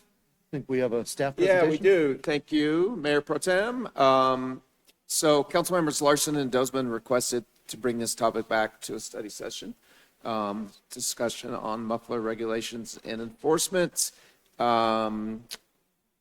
Division Chief, did you want to introduce it or? Okay, I'll turn it over to Chief first. He'll introduce it, then he'll turn it over. So we have a somewhat briefer presentation for everybody, but what I would suggest is we always, when council makes a recommendation as a police department, we're always trying to find active solutions, but noise is a very difficult one, and so you're going to see this sort of the nuances as Chief Kellogg goes through this, but just understand at the end, there's a lot of information about our research that you may find answers a lot of questions as to why we arrived at the points we did. I think it'll be explanatory as Chief Kellogg goes through. So, Chief? I think it's great that a conversation about roosters segues into exhaust, which just, I love it.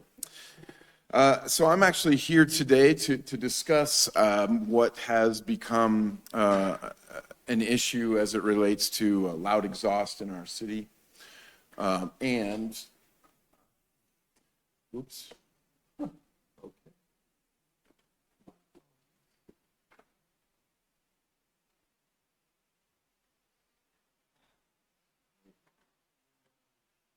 Yeah, the wrong button. Yeah. Big thumbs. But the issue is the noticeable increase in vehicle-related noises. And these are due predominantly to modified exhaust systems, damaged exhaust systems. And interestingly enough, our commercial vehicles, some of the standard equipment that comes on those have been really one of the large culprits, I suppose, is a fair way of calling it, as we move forward and deal with some of this. These issues are creating growing concerns. There's research out there here recently that would suggest it's a public health issue. It increases stress, it increases sleep disorders, heart disease, and it impairs learning in children related to some of the sleep disorders that it creates. The quality of life, and I think one of the questions that we have to consider, and I say you, have to consider is whether this current position, and I'll discuss that in a minute, but the current position aligns with our community-focused intentions here in Wheat Ridge. And then lastly, but not certainly not the end, there's certainly more, but the increased complaints to law enforcement. We talked about that earlier, but this basically occupies time for a law enforcement officer to address a variety of other things. Not that this is not an important topic, but there are potentially other ways to address this. Our current practices is that we enforce the muffler ordinances within, the actual muffler issues within the adopted model traffic code, the 2024 model traffic code under 424225. And basically what 424225 does is it outlines the requirement for all motor vehicles to have a muffler. It prohibits modifications that increase the exhaust noise, and it outlines the penalties associated with this. Now, what we've been doing here recently, outside of some very active enforcement as soon as we became aware of some complaints, and we've been doing that pretty much all along, but have increased our enforcement efforts as we started working with the Colorado State Patrol doing organized inspection operations. These are particular to the commercial vehicles, but it does allow us to actually inspect the vehicles and make sure that standard equipment is geared appropriately and within certain specs and specifications. The considerations that I'm offering today are just these violations are difficult to enforce. The training, the ability to actually identify whether there is or is not a muffler on a vehicle is sometimes difficult with some of the newer cars and some of the newer designs. And then lastly, as we discuss technology, some of the things that are going to have to be considered is, has it developed to a consistent and useful tool? I've been privileged to be working really quite closely and become I've developed some great resources with Ultimate, the folks that are doing our speed cameras. They, of course, invented many of these technologies, and one of the technologies that their T&E folks are doing or are looking at right now are some of the noise detection devices. At this moment, they're not willing to deploy because they are not at the level that they feel they should be. But there is a movement in a I think a positive direction. And so with that, I offer just some options for discussion, I suppose. We could adopt a comprehensive municipal ordinance. There are our partners are in the Denver metro area that have very comprehensive ordinances that address the loud exhaust issues. We've outlined those in the packet. There's another option to implement a multifaceted enforcement and educational strategy through social media and, of course, individual types of face-to-face contacts. And interestingly enough, with some of the car clubs that we've been working to curtail some of their behaviors on the weekends, we have actually established a relationship with some of the leaders, and so we may have some impact as it relates to this. And then lastly, technology. There's a couple different paths as it relates to the technology. We can immediately implement with what's out there, and I've outlined a few different options. A few different options have been outlined in the memo. Or we can monitor that technology's development to ensure that we put a good product out on the street that does exactly what it's supposed to do. And we could monitor its development and wait till it's fully developed. So I leave it to the group. Okay. If I could just add a few notes on that. I think we're all looking forward to the day when technology could be reliable enough to handle this, but we've talked to other jurisdictions about utilization of this technology, and they almost universally, I think, said we should probably have waited till we have a more reliable tool, but there was a lot of pressure on us to do something. So we put out a tool that we're not getting much of a return on. As a side note, today I talked to a commander from Denver and about the signs they post, which specify areas where noise enforcement is going to take place. They were unaware that they had a noise ordinance of that type, and then later spoke to a traffic officer who was on the street, and I asked him, how long have you been doing traffic? More than 15 years. What do you know about the ordinance over here? And he said, well, I'm pretty sure that was because people complained about it, and we have some kind of ordinance, but we've never been able to actually enforce it, so we just put the signs up as a public relations. That was their take on it. So I'm hesitant to say that there's a great solution to this. It's a huge problem. We know that, without a great solution. And many times in law enforcement, we rush into technology that hasn't been vetted. ShotSpotter early on, I've been part of that when it wasn't that effective, and many others where it ends up just sitting on a pole somewhere and we don't use it and we spend a lot of money for it. So I'm hoping that this does evolve into a technology that can be useful, but our challenge is really differentiating noise. And so it's not like a speeding car where we can see it compared to the other vehicles.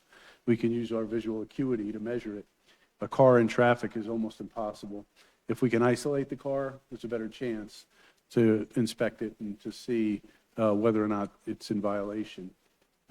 In Maryland, where I come from, we had equipment repair orders. So if you were found to have an altered muffler, we just write you an equipment repair order. And for people to constantly change their muffler back to a standardized muffler cost them a couple $100. So one equipment repair order was enough, and it really wasn't a fine. It was just telling them they needed their vehicle to be inspected or their registration would be suspended. We don't have that tool here in Colorado, so we depend on individual officers to enforce. We're trying to create that time with our traffic enforcement tools right now to provide more time for officers to go out and engage in different types of enforcement. But it is very difficult, as we've seen, trying to measure noise at car washes, at specific amplified noise events, to pull the noise out and differentiate it from the background noise, especially when it comes to vehicles in traffic. So I just want to point out that we did do the research and check with our partner agencies to find the best solution, and basically they all told us there is no best solution. So we're here to tell you that we could take action on any one of these fronts, but it's debatable about what our return on investment would be. Thank you, Chief. Councilor Larson. Thank you, Mayor Pro Tem. And this is an issue that I've been pursuing now for more than 5 years here in Wheat Ridge. That also indicates that I've done substantial research on this. And while I completely agree with both Chief Murtha and Division Chief Kellogg that the technology may not be where it's reliable enough to produce the results that we hope. The technology is one of those things that continually advances, and that's the reason why I think we need to have something that is specific to the city of Wheat Ridge that allows us to take advantage of advancements in technology when they arrive. The issue here, very simply stated, is that we want to, I'm suggesting with Councilmember Dozman's support, that the City of Wheat Ridge Code be amended to require that all vehicles operated in Wheat Ridge be equipped with a muffler, and the definition of muffler will be coming. The issue is about noise. Excessive noise disturbs the peace and degrades our quality of life. The issue is not about imposing requirements on vehicle owners. The issue is not about increasing revenue. The issue is that vehicles operated without a muffler disturb the peace and degrade the quality of life. All cars and trucks, motorcycles, and commercial vehicles sold in the U.S. are equipped with one or more mufflers when they leave the factory. All 50 states have regulations that prohibit excessive vehicle noise. Vehicles operated without an adequate muffler, or those operated with a muffler modified to emit more noise than when they left the factory, are the issue. When a vehicle is operated without a muffler or is equipped with a cutout or exhaust resonator, the impulsive noise it emits by any standard is excessive and unnecessary. That noise exceeds established measurable maximum sound levels, and excessive sound levels have been proven to have an adverse effect on health and well-being. The issue is about noise and the impact excessive noise has on community peace and the quality of life. Council addressed the issue of excessive noise when it amended Section 16103 in the code to respond to neighbor complaints about noise. We've heard from neighbors tonight concerned about another form of noise, and that's from roosters.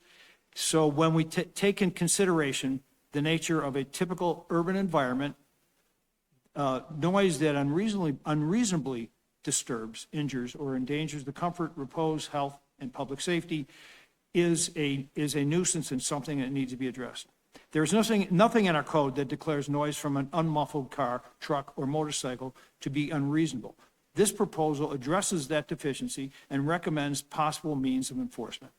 It has been noted that the traffic code includes language that requires motor vehicles in Colorado to be equipped with a muffler, but I believe it is important for the city of Wheat Ridge to have something specific for our enforcement here.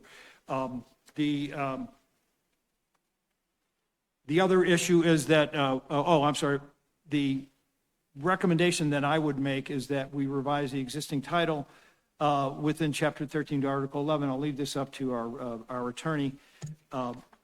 Otherwise, when we talk about how widespread this issue has become, and I believe it is particularly since COVID, that we see an increase in these issues of vehicle noise that have become more than just inconvenient. They are a nuisance, and they are a health hazard and a threat to public health. Cities from Newport, Rhode Island, Knoxville, Tennessee, Albuquerque, New Mexico, Philadelphia, PA, and Honolulu, Hawaii have all installed noise cameras in place. So the technology is out there. The effectiveness of it needs to be further studied. But I would like to just at this point to New York City, the largest city with some 8 million people, and they know about urban noise. They interviewed a city council member from Brooklyn who said that, yes, we all live in New York City. We understand there's a certain level of noise that we have to deal with, but it should be within reason. The only complaint I've gotten as a city council person in Brooklyn, New York, is from constituents saying they want more noise cameras on their block. I believe this is something that we can take a positive step, and this will benefit all 4 districts within the city of Wheat Ridge. And the discussion about the technology that is employed to help with enforcement, I think, is one that we can have. But I do believe that eventually technology, like so many other things that come under that heading, will advance to the point where it will provide an efficient and direct means to enforce our noise ordinance. Thank you. Thank you. Councilor Dozman. Thank you. So I have a few questions. Chief or Kellogg, you can answer, I think. What is the complaint? Like how often do we receive complaints of noise regarding mufflers? Like how prevalent is it? With respect to vehicle noise? I'd say it's not frequent. It may be, in my opinion, I guess, from the people that I've talked to, and I'll defer to Chief Kellogg, is many people have given up on it maybe as a complaint because it is pervasive. So we don't receive a lot, but we understand that it's not indicative of potentially the level of the problem, if you will. I don't know, Chief, if you have a different opinion on that. I would offer, in looking at statistics, it's going to be below 5% of our calls for service over the course of the year. Okay, thank you. And then as far as the 2024 model traffic code, is it an offense if they have altered their muffler?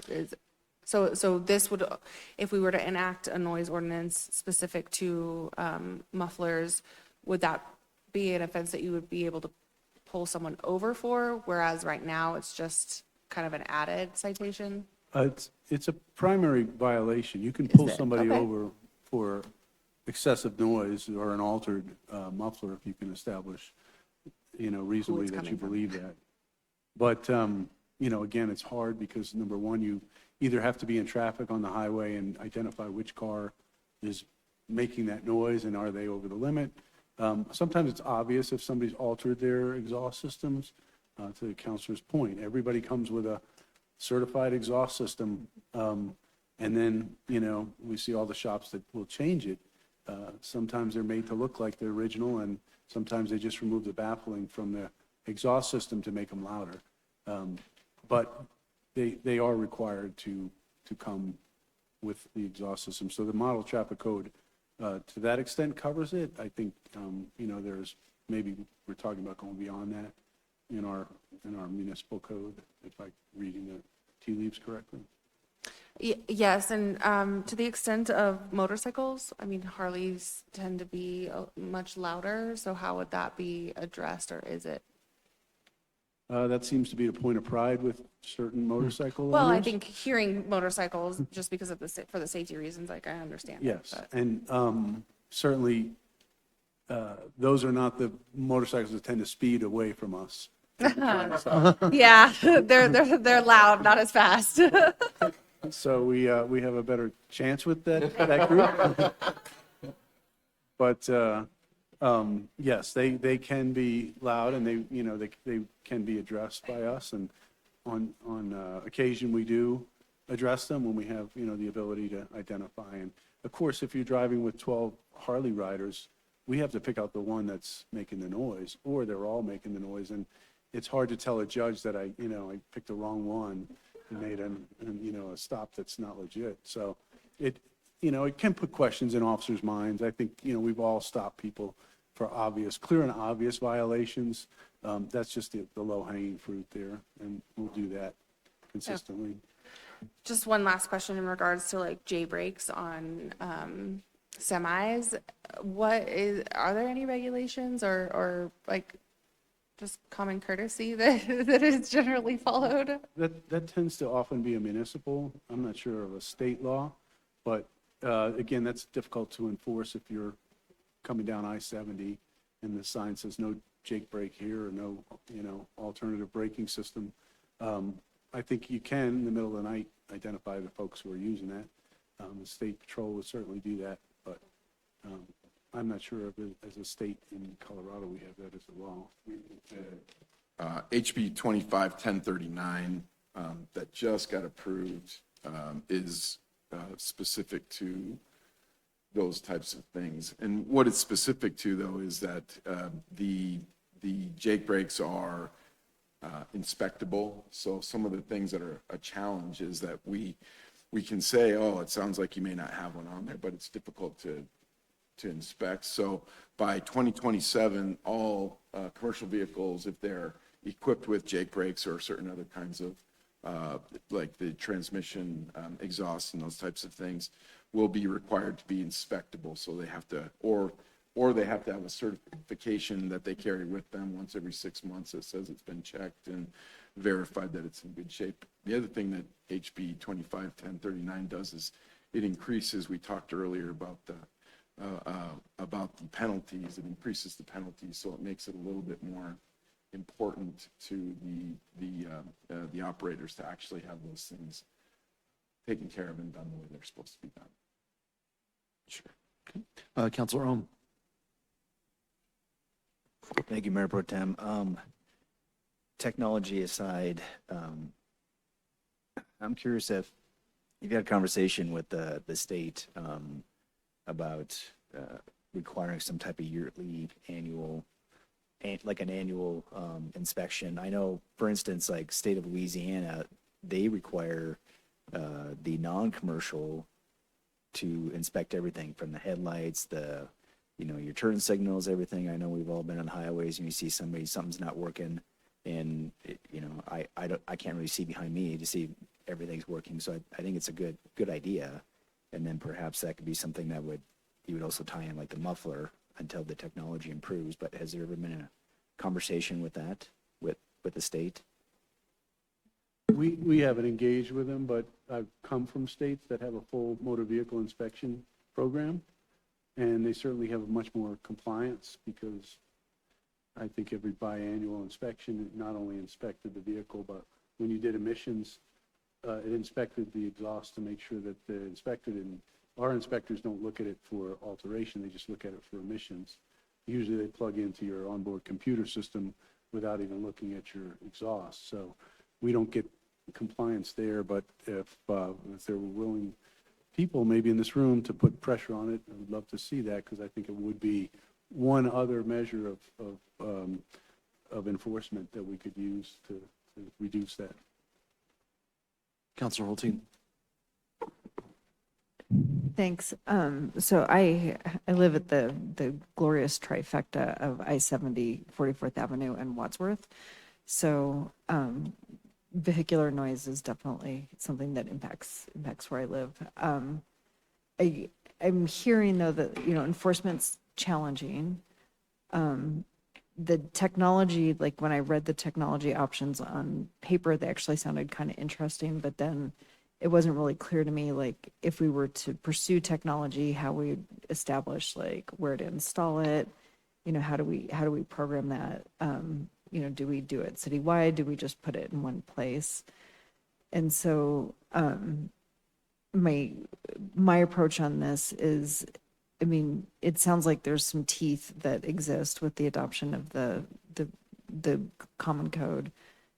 And would we be able to do more if we adopted our own? Is there more we could do? Golden's approach was kind of interesting to me. I would love to know what you guys did in Maryland. That sounds like it's a statewide thing, but to be able to be like, go fix this. But I'm just, what I think I'm hearing is that there's not much more we can do other than maybe looking at some technology. We could adopt additional code and enforcement, but I'm always a little bit wary about adopting things that are hard for us to enforce.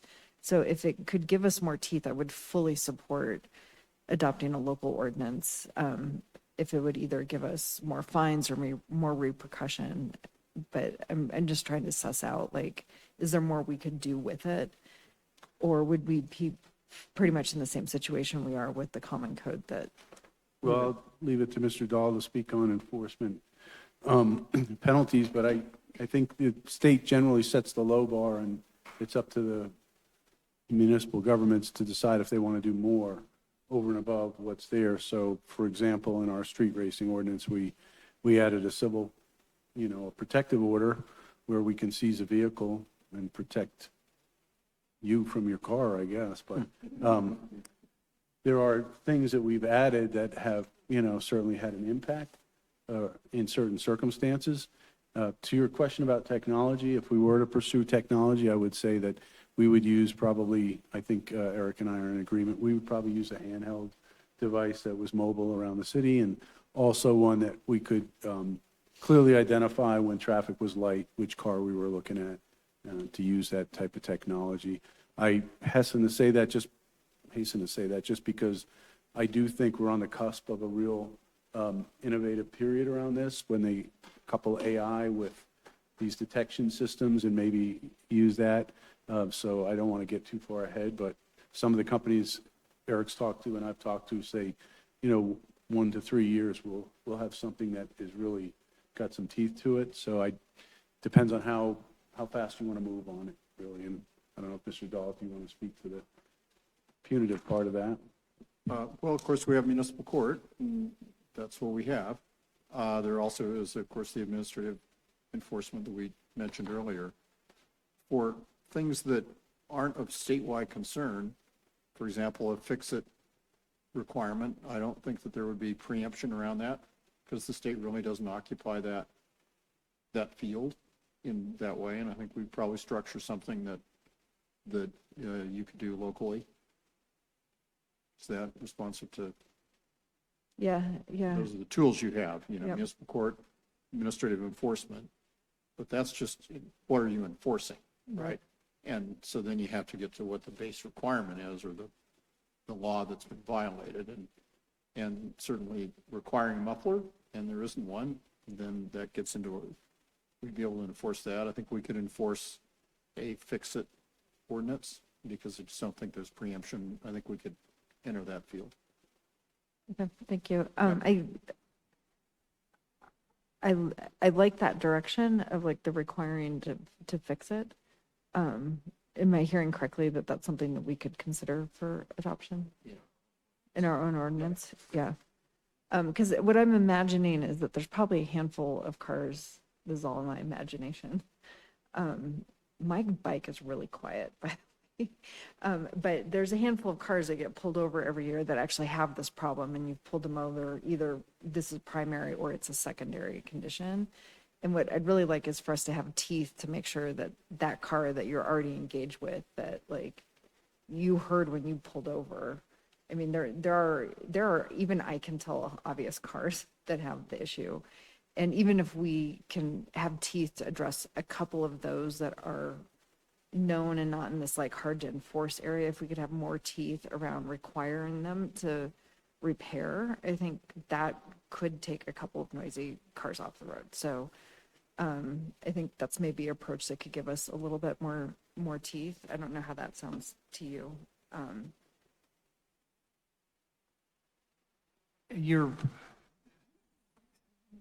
The direction you're going is to offer the option of repair instead of having the conviction that you violated the law, right? Is it like an administrative thing or?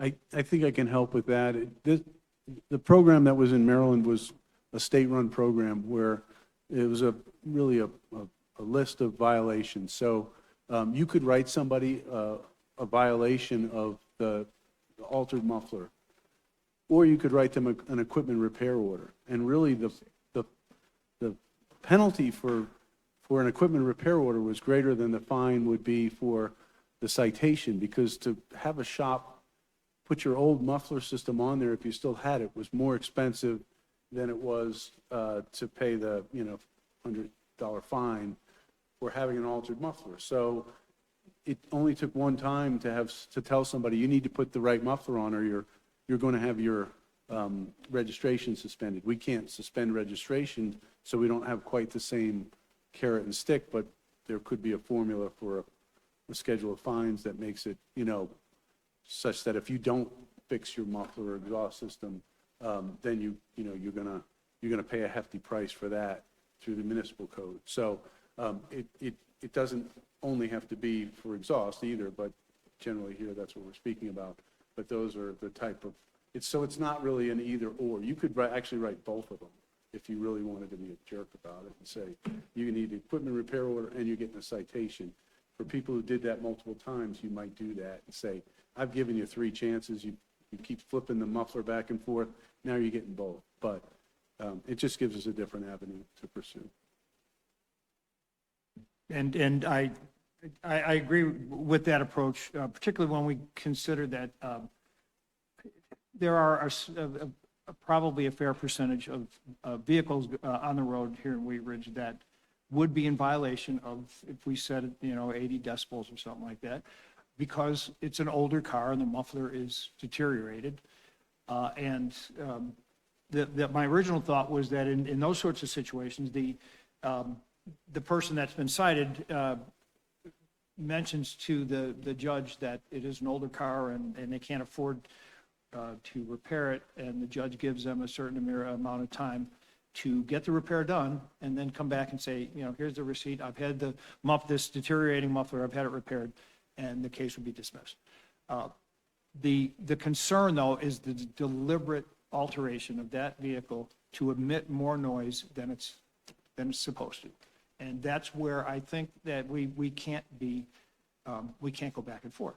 If you have deliberately taken the muffler off your car and replace it with something else, or you've got a straight part on a motorcycle, it's a choice you've made, and that choice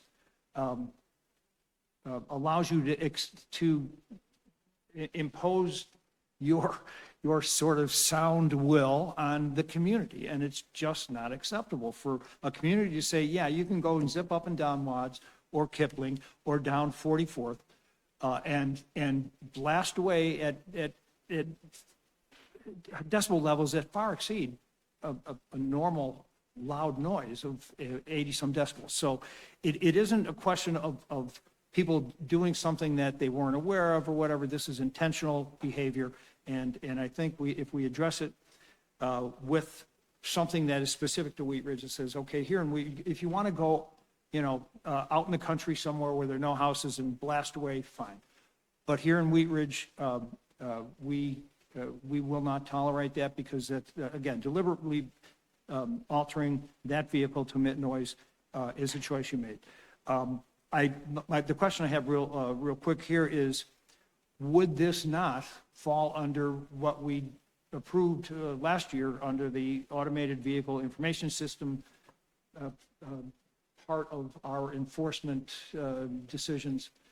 That would seem like, since we're talking about an automated system, that, and ideally, I see it as something that is not focused on Kipling Avenue at 5 o'clock in the afternoon where they've got a million cars. This would be on 1 or 2 lane roads in the city, typically 38th or maybe 44th, where you've got a single vehicle going by and it's bingo, you got him, because he's blasting away at 90 decibels. Does Avis cover something like this?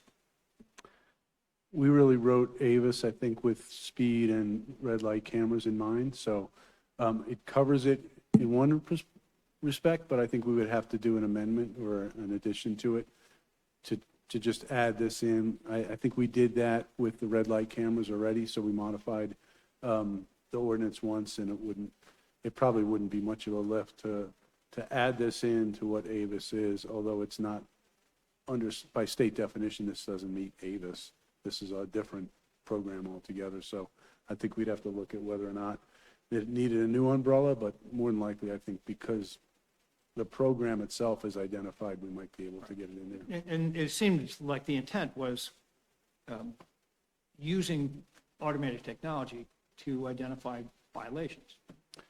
Yes, it's just we call out the legislative, requirements in our Avis program, so it's really tailored more to that. But yes, it is, for all intents and purposes, it's very similar to Avis. The point about inspections, and I agree, in fact, it is something that I'm going to suggest to the Legislative Affairs Committee that Colorado think about some sort of vehicle inspection maintenance program. I mean, it works elsewhere. We should have something that prevents cars that shouldn't be on the road from continuing to drive and get a renewed license every year. If your car does not have an ODB plug and it's time for your vehicle emissions inspection, the inspectors are told not to inspect that vehicle because it doesn't have a muffler, it has an altered muffler, which could change the quality of the exhaust that's coming out in terms of emissions. So the importance of vehicle inspection and maintenance, I think, can't be overstated. A separate issue for another time. And then, on the point about implementing in the multifaceted enforcement and education strategy, I think is totally right on the money.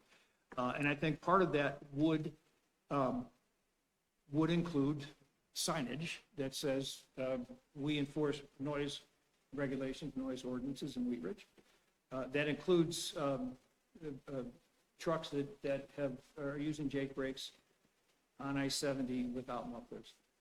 As somebody that lives near I-70, it is just one of those where, at least, especially between 9 o'clock in the morning, about 10 o'clock in the morning, and if there's a traffic backed up at Wads right by my house, it's the most obnoxious noise. I don't live near roosters, so I can't comment on it.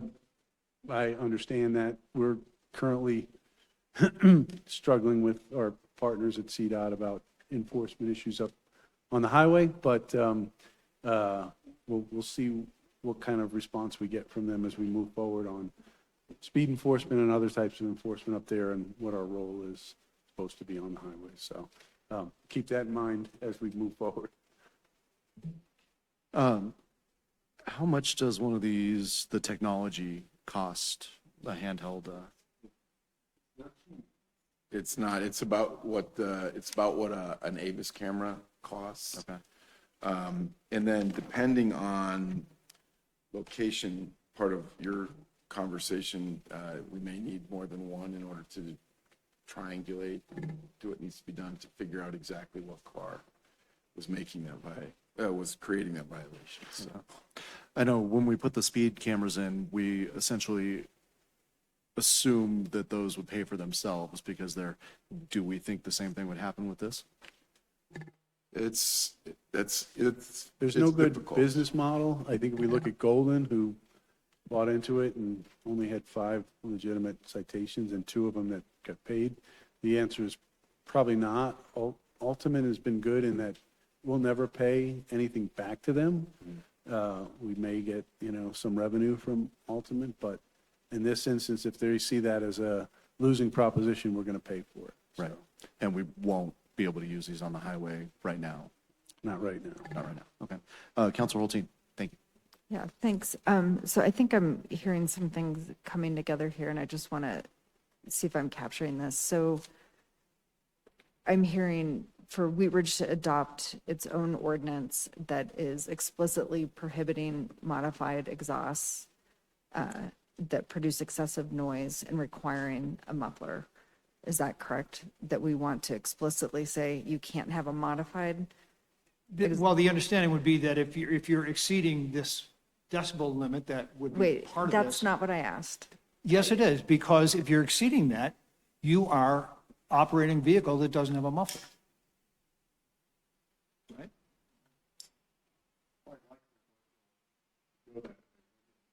Probably end up doing, I've been making notes, is require a compliant muffler.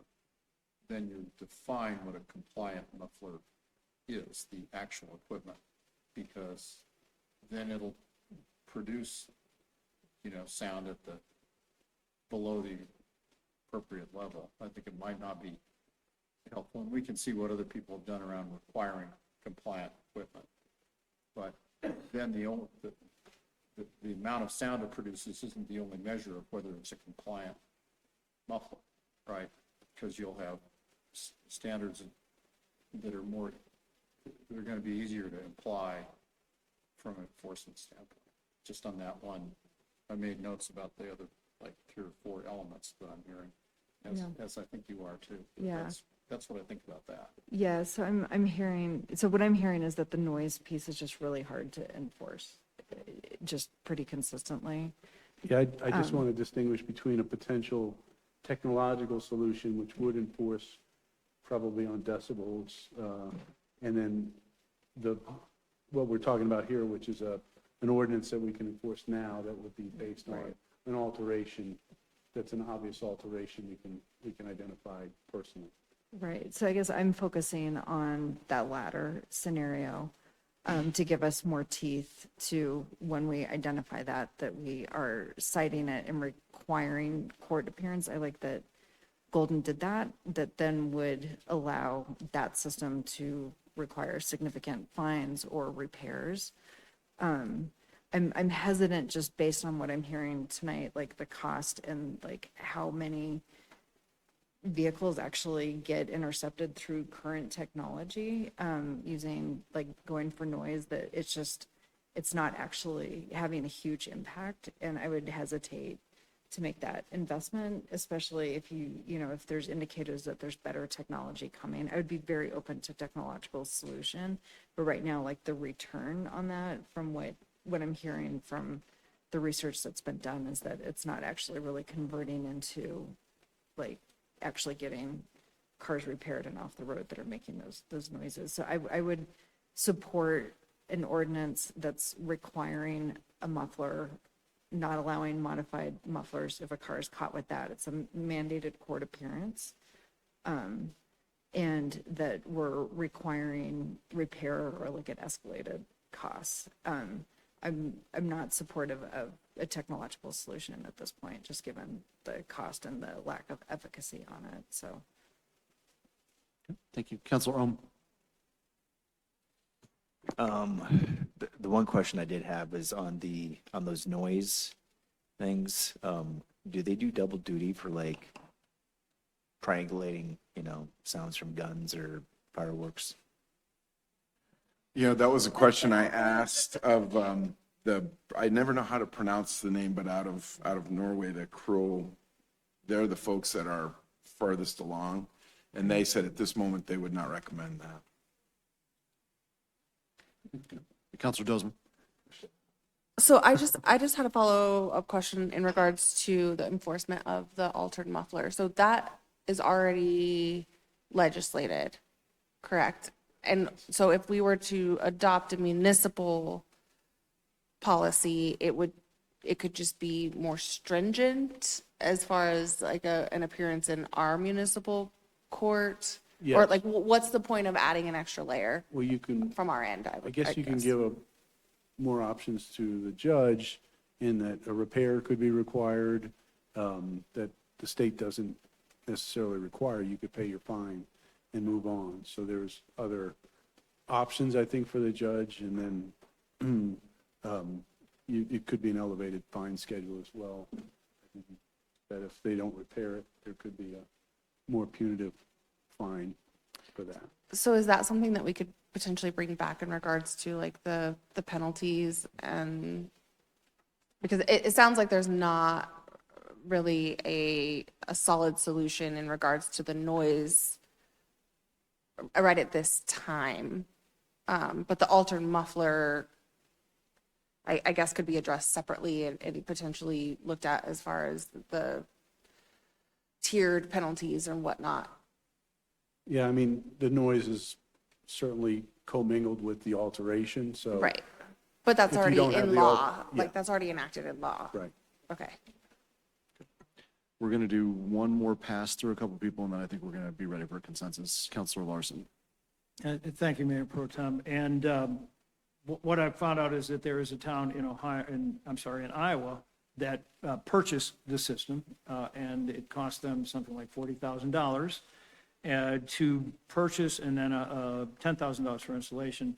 I certainly would not recommend that. I would recommend that we operate under some sort of an agreement with a vendor that allows us a lease, and then if the program is not performing the way it's supposed to, that we simply discontinue the lease. We don't own the materials or own the assets. The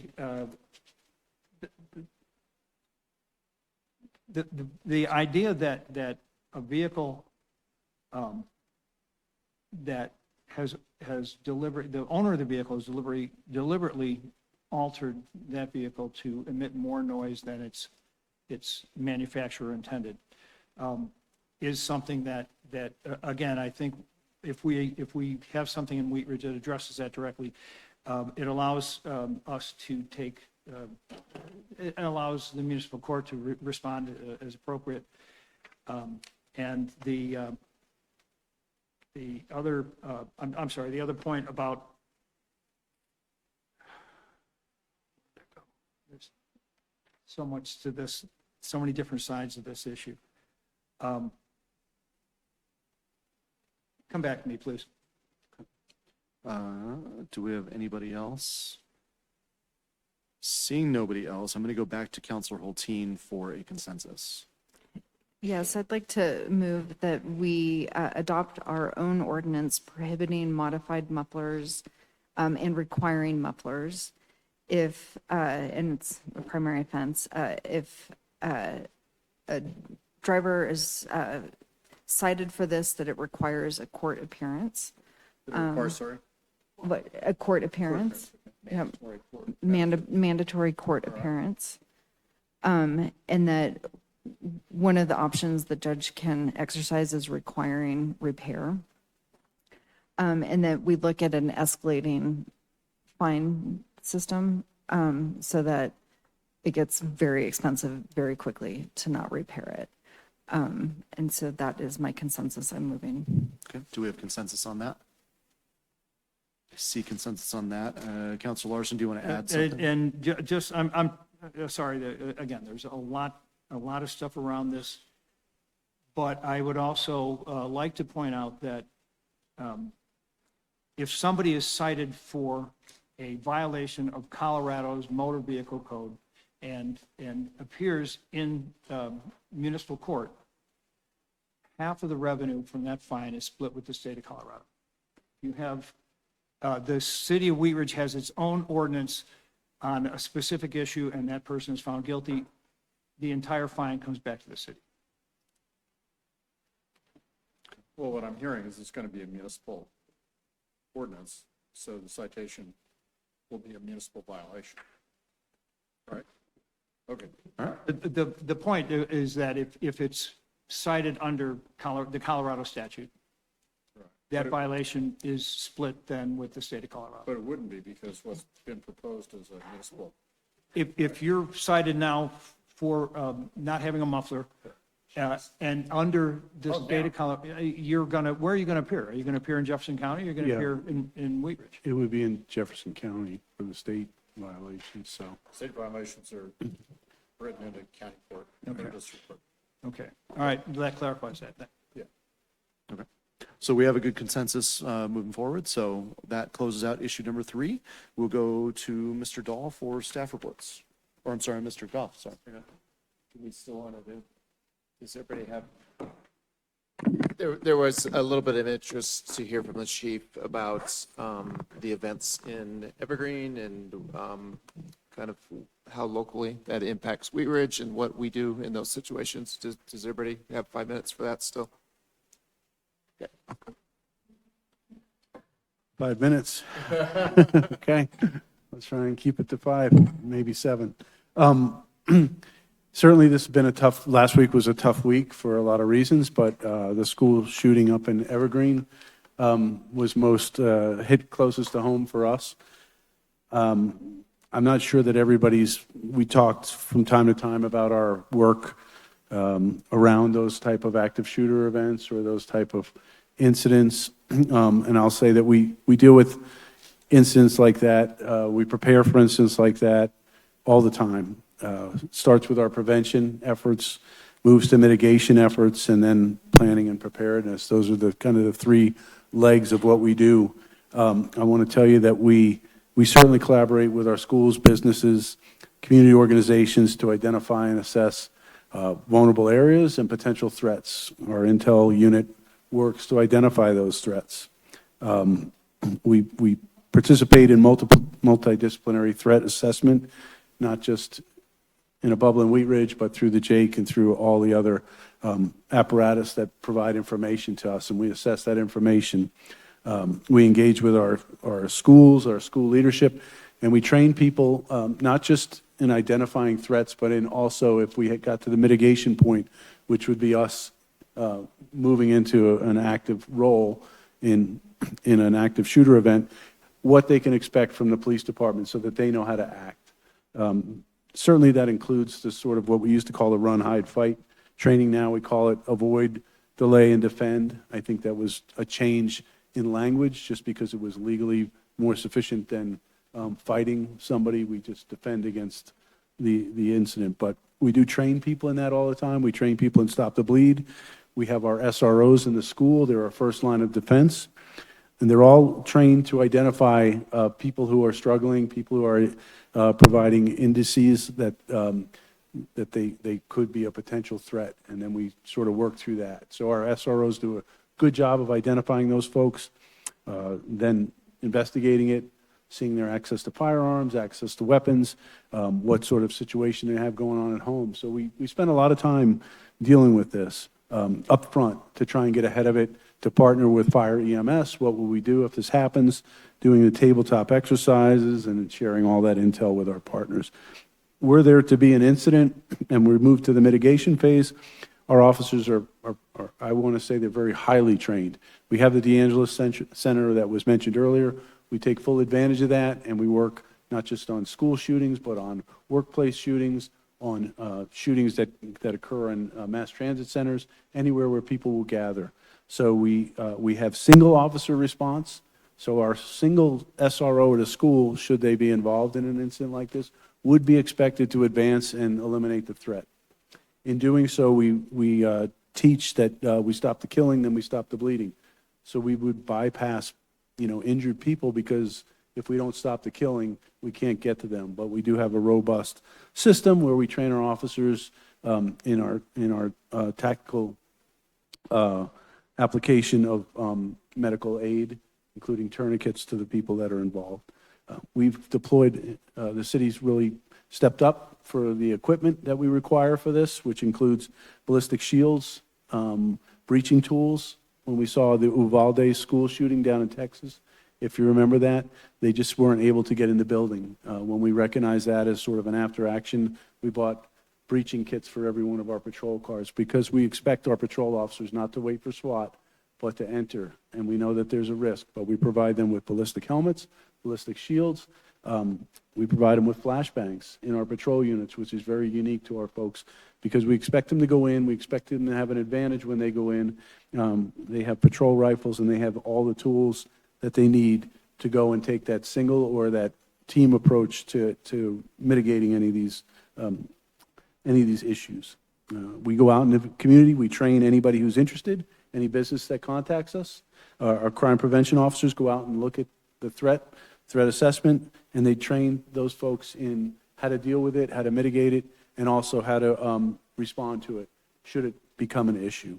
Our emergency operations planning is constantly looking at the threat environment, and we adjust that to make sure that we're dealing with it and we're integrating anybody new to the scene that might have a new role in the ever-changing environment. We run our drills, whether that's fire, EMS, or school. We run our officers through all the schools, requiring them to be familiar with not just the schools, but our larger businesses, whether it's the bottling company or other places, or even the small businesses if they want to talk to us about, how they might be involved. And then where we do come to potential workplace violence, where threats are identified, we will provide officers if the threat rises to that level, or we'll advise people on how to deal with it and how to contact us if they feel like it's getting out of their control to deal with that. So after every major incident, we debrief. We certainly are debriefing about the Evergreen shooting, about political violence that we're seeing around town. I know that there was questions about security here. We've been looking at that. We're always looking at that in the building. We don't believe that we're a small town that it can't happen. We believe we're a town that, just like anybody else, has a high school. We have political figures. We have folks that are struggling with mental crisis that, are easily swayed one way or another. And so we take that very seriously. It's very easy for me to talk about because we train so much and we deal so often with the what-if scenarios in Wheat Ridge. When we look at the Carnation Festival, some agencies look and say, boy, you overdo that. I don't think we do. I think what we do is we provide a very non-invasive but robust tactical plan to deal with any issues that come up. And that's because we think that it is plausible here as it is anywhere else. So that's a very fast and dirty overview, but I'm happy to answer any questions if you have it. I will say that, we train all the time, whether it's just roll call training, whether it's individual training. We'll be out at Applewood Baptist training out there. We'll go to D'Angelo Center and train there. We'll train in this building, and we'll train at the schools when they're empty. So we're at all those different places. Now we use the largest building probably in the metro area, the hospital, sometimes to go over there and walk around and see how we would clear a building like that. So we take advantage of our environment and organic resources we have to deal with it. And I think our SWAT team, is fully integrated into what we do, but they're going to be there late to the game. So we've got to be prepared to deal with it right from the get-go. We know that most active shooter events end within 2 minutes. So if we get there in a minute, we've had their time to do damage, and that's our goal. Thank you, Chief. Do we have any questions? Councilor Snell? Very quickly, would it be possible for us to have, maybe after the election, for us to have just like a step-by-step, here's what we should do if something happens in chambers? Like an escape plan, I don't know what that would look like, but is that possible to have that discussion or something? Yes. I know it's been a year or two since we've last had that. Yeah, it might have been. Must have been. Was it that long right before you started? Jeez, yeah, time flies. So it's time. Yeah, so yeah, we can do that again. We are constantly trying to remind ourselves that not everybody, we have to go sweep again because we don't get everybody all the time and new players come into it. But we do have a plan for evacuation here, how we lock it down, those sort of things, and where we would move people to, and we're still building on that. But yes, we're happy to do that again.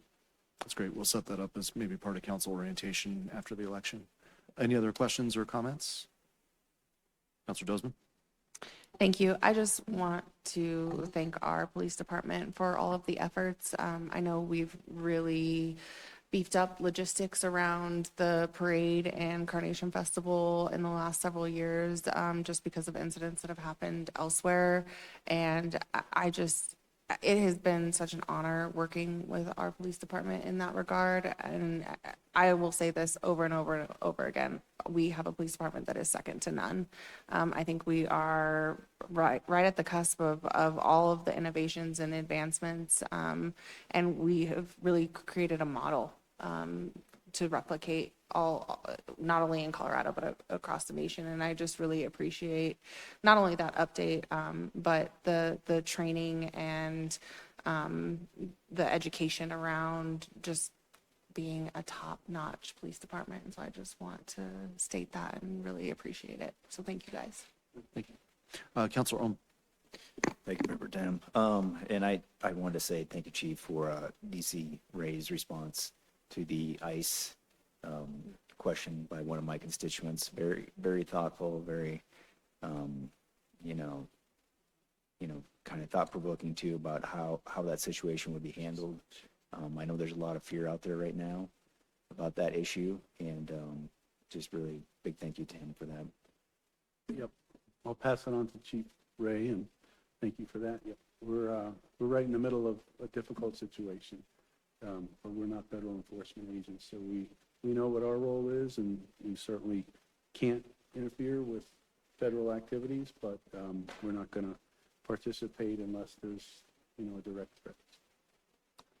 Councilor Larson. Thank you, Mayor Pro Tem. And as I thought about this, and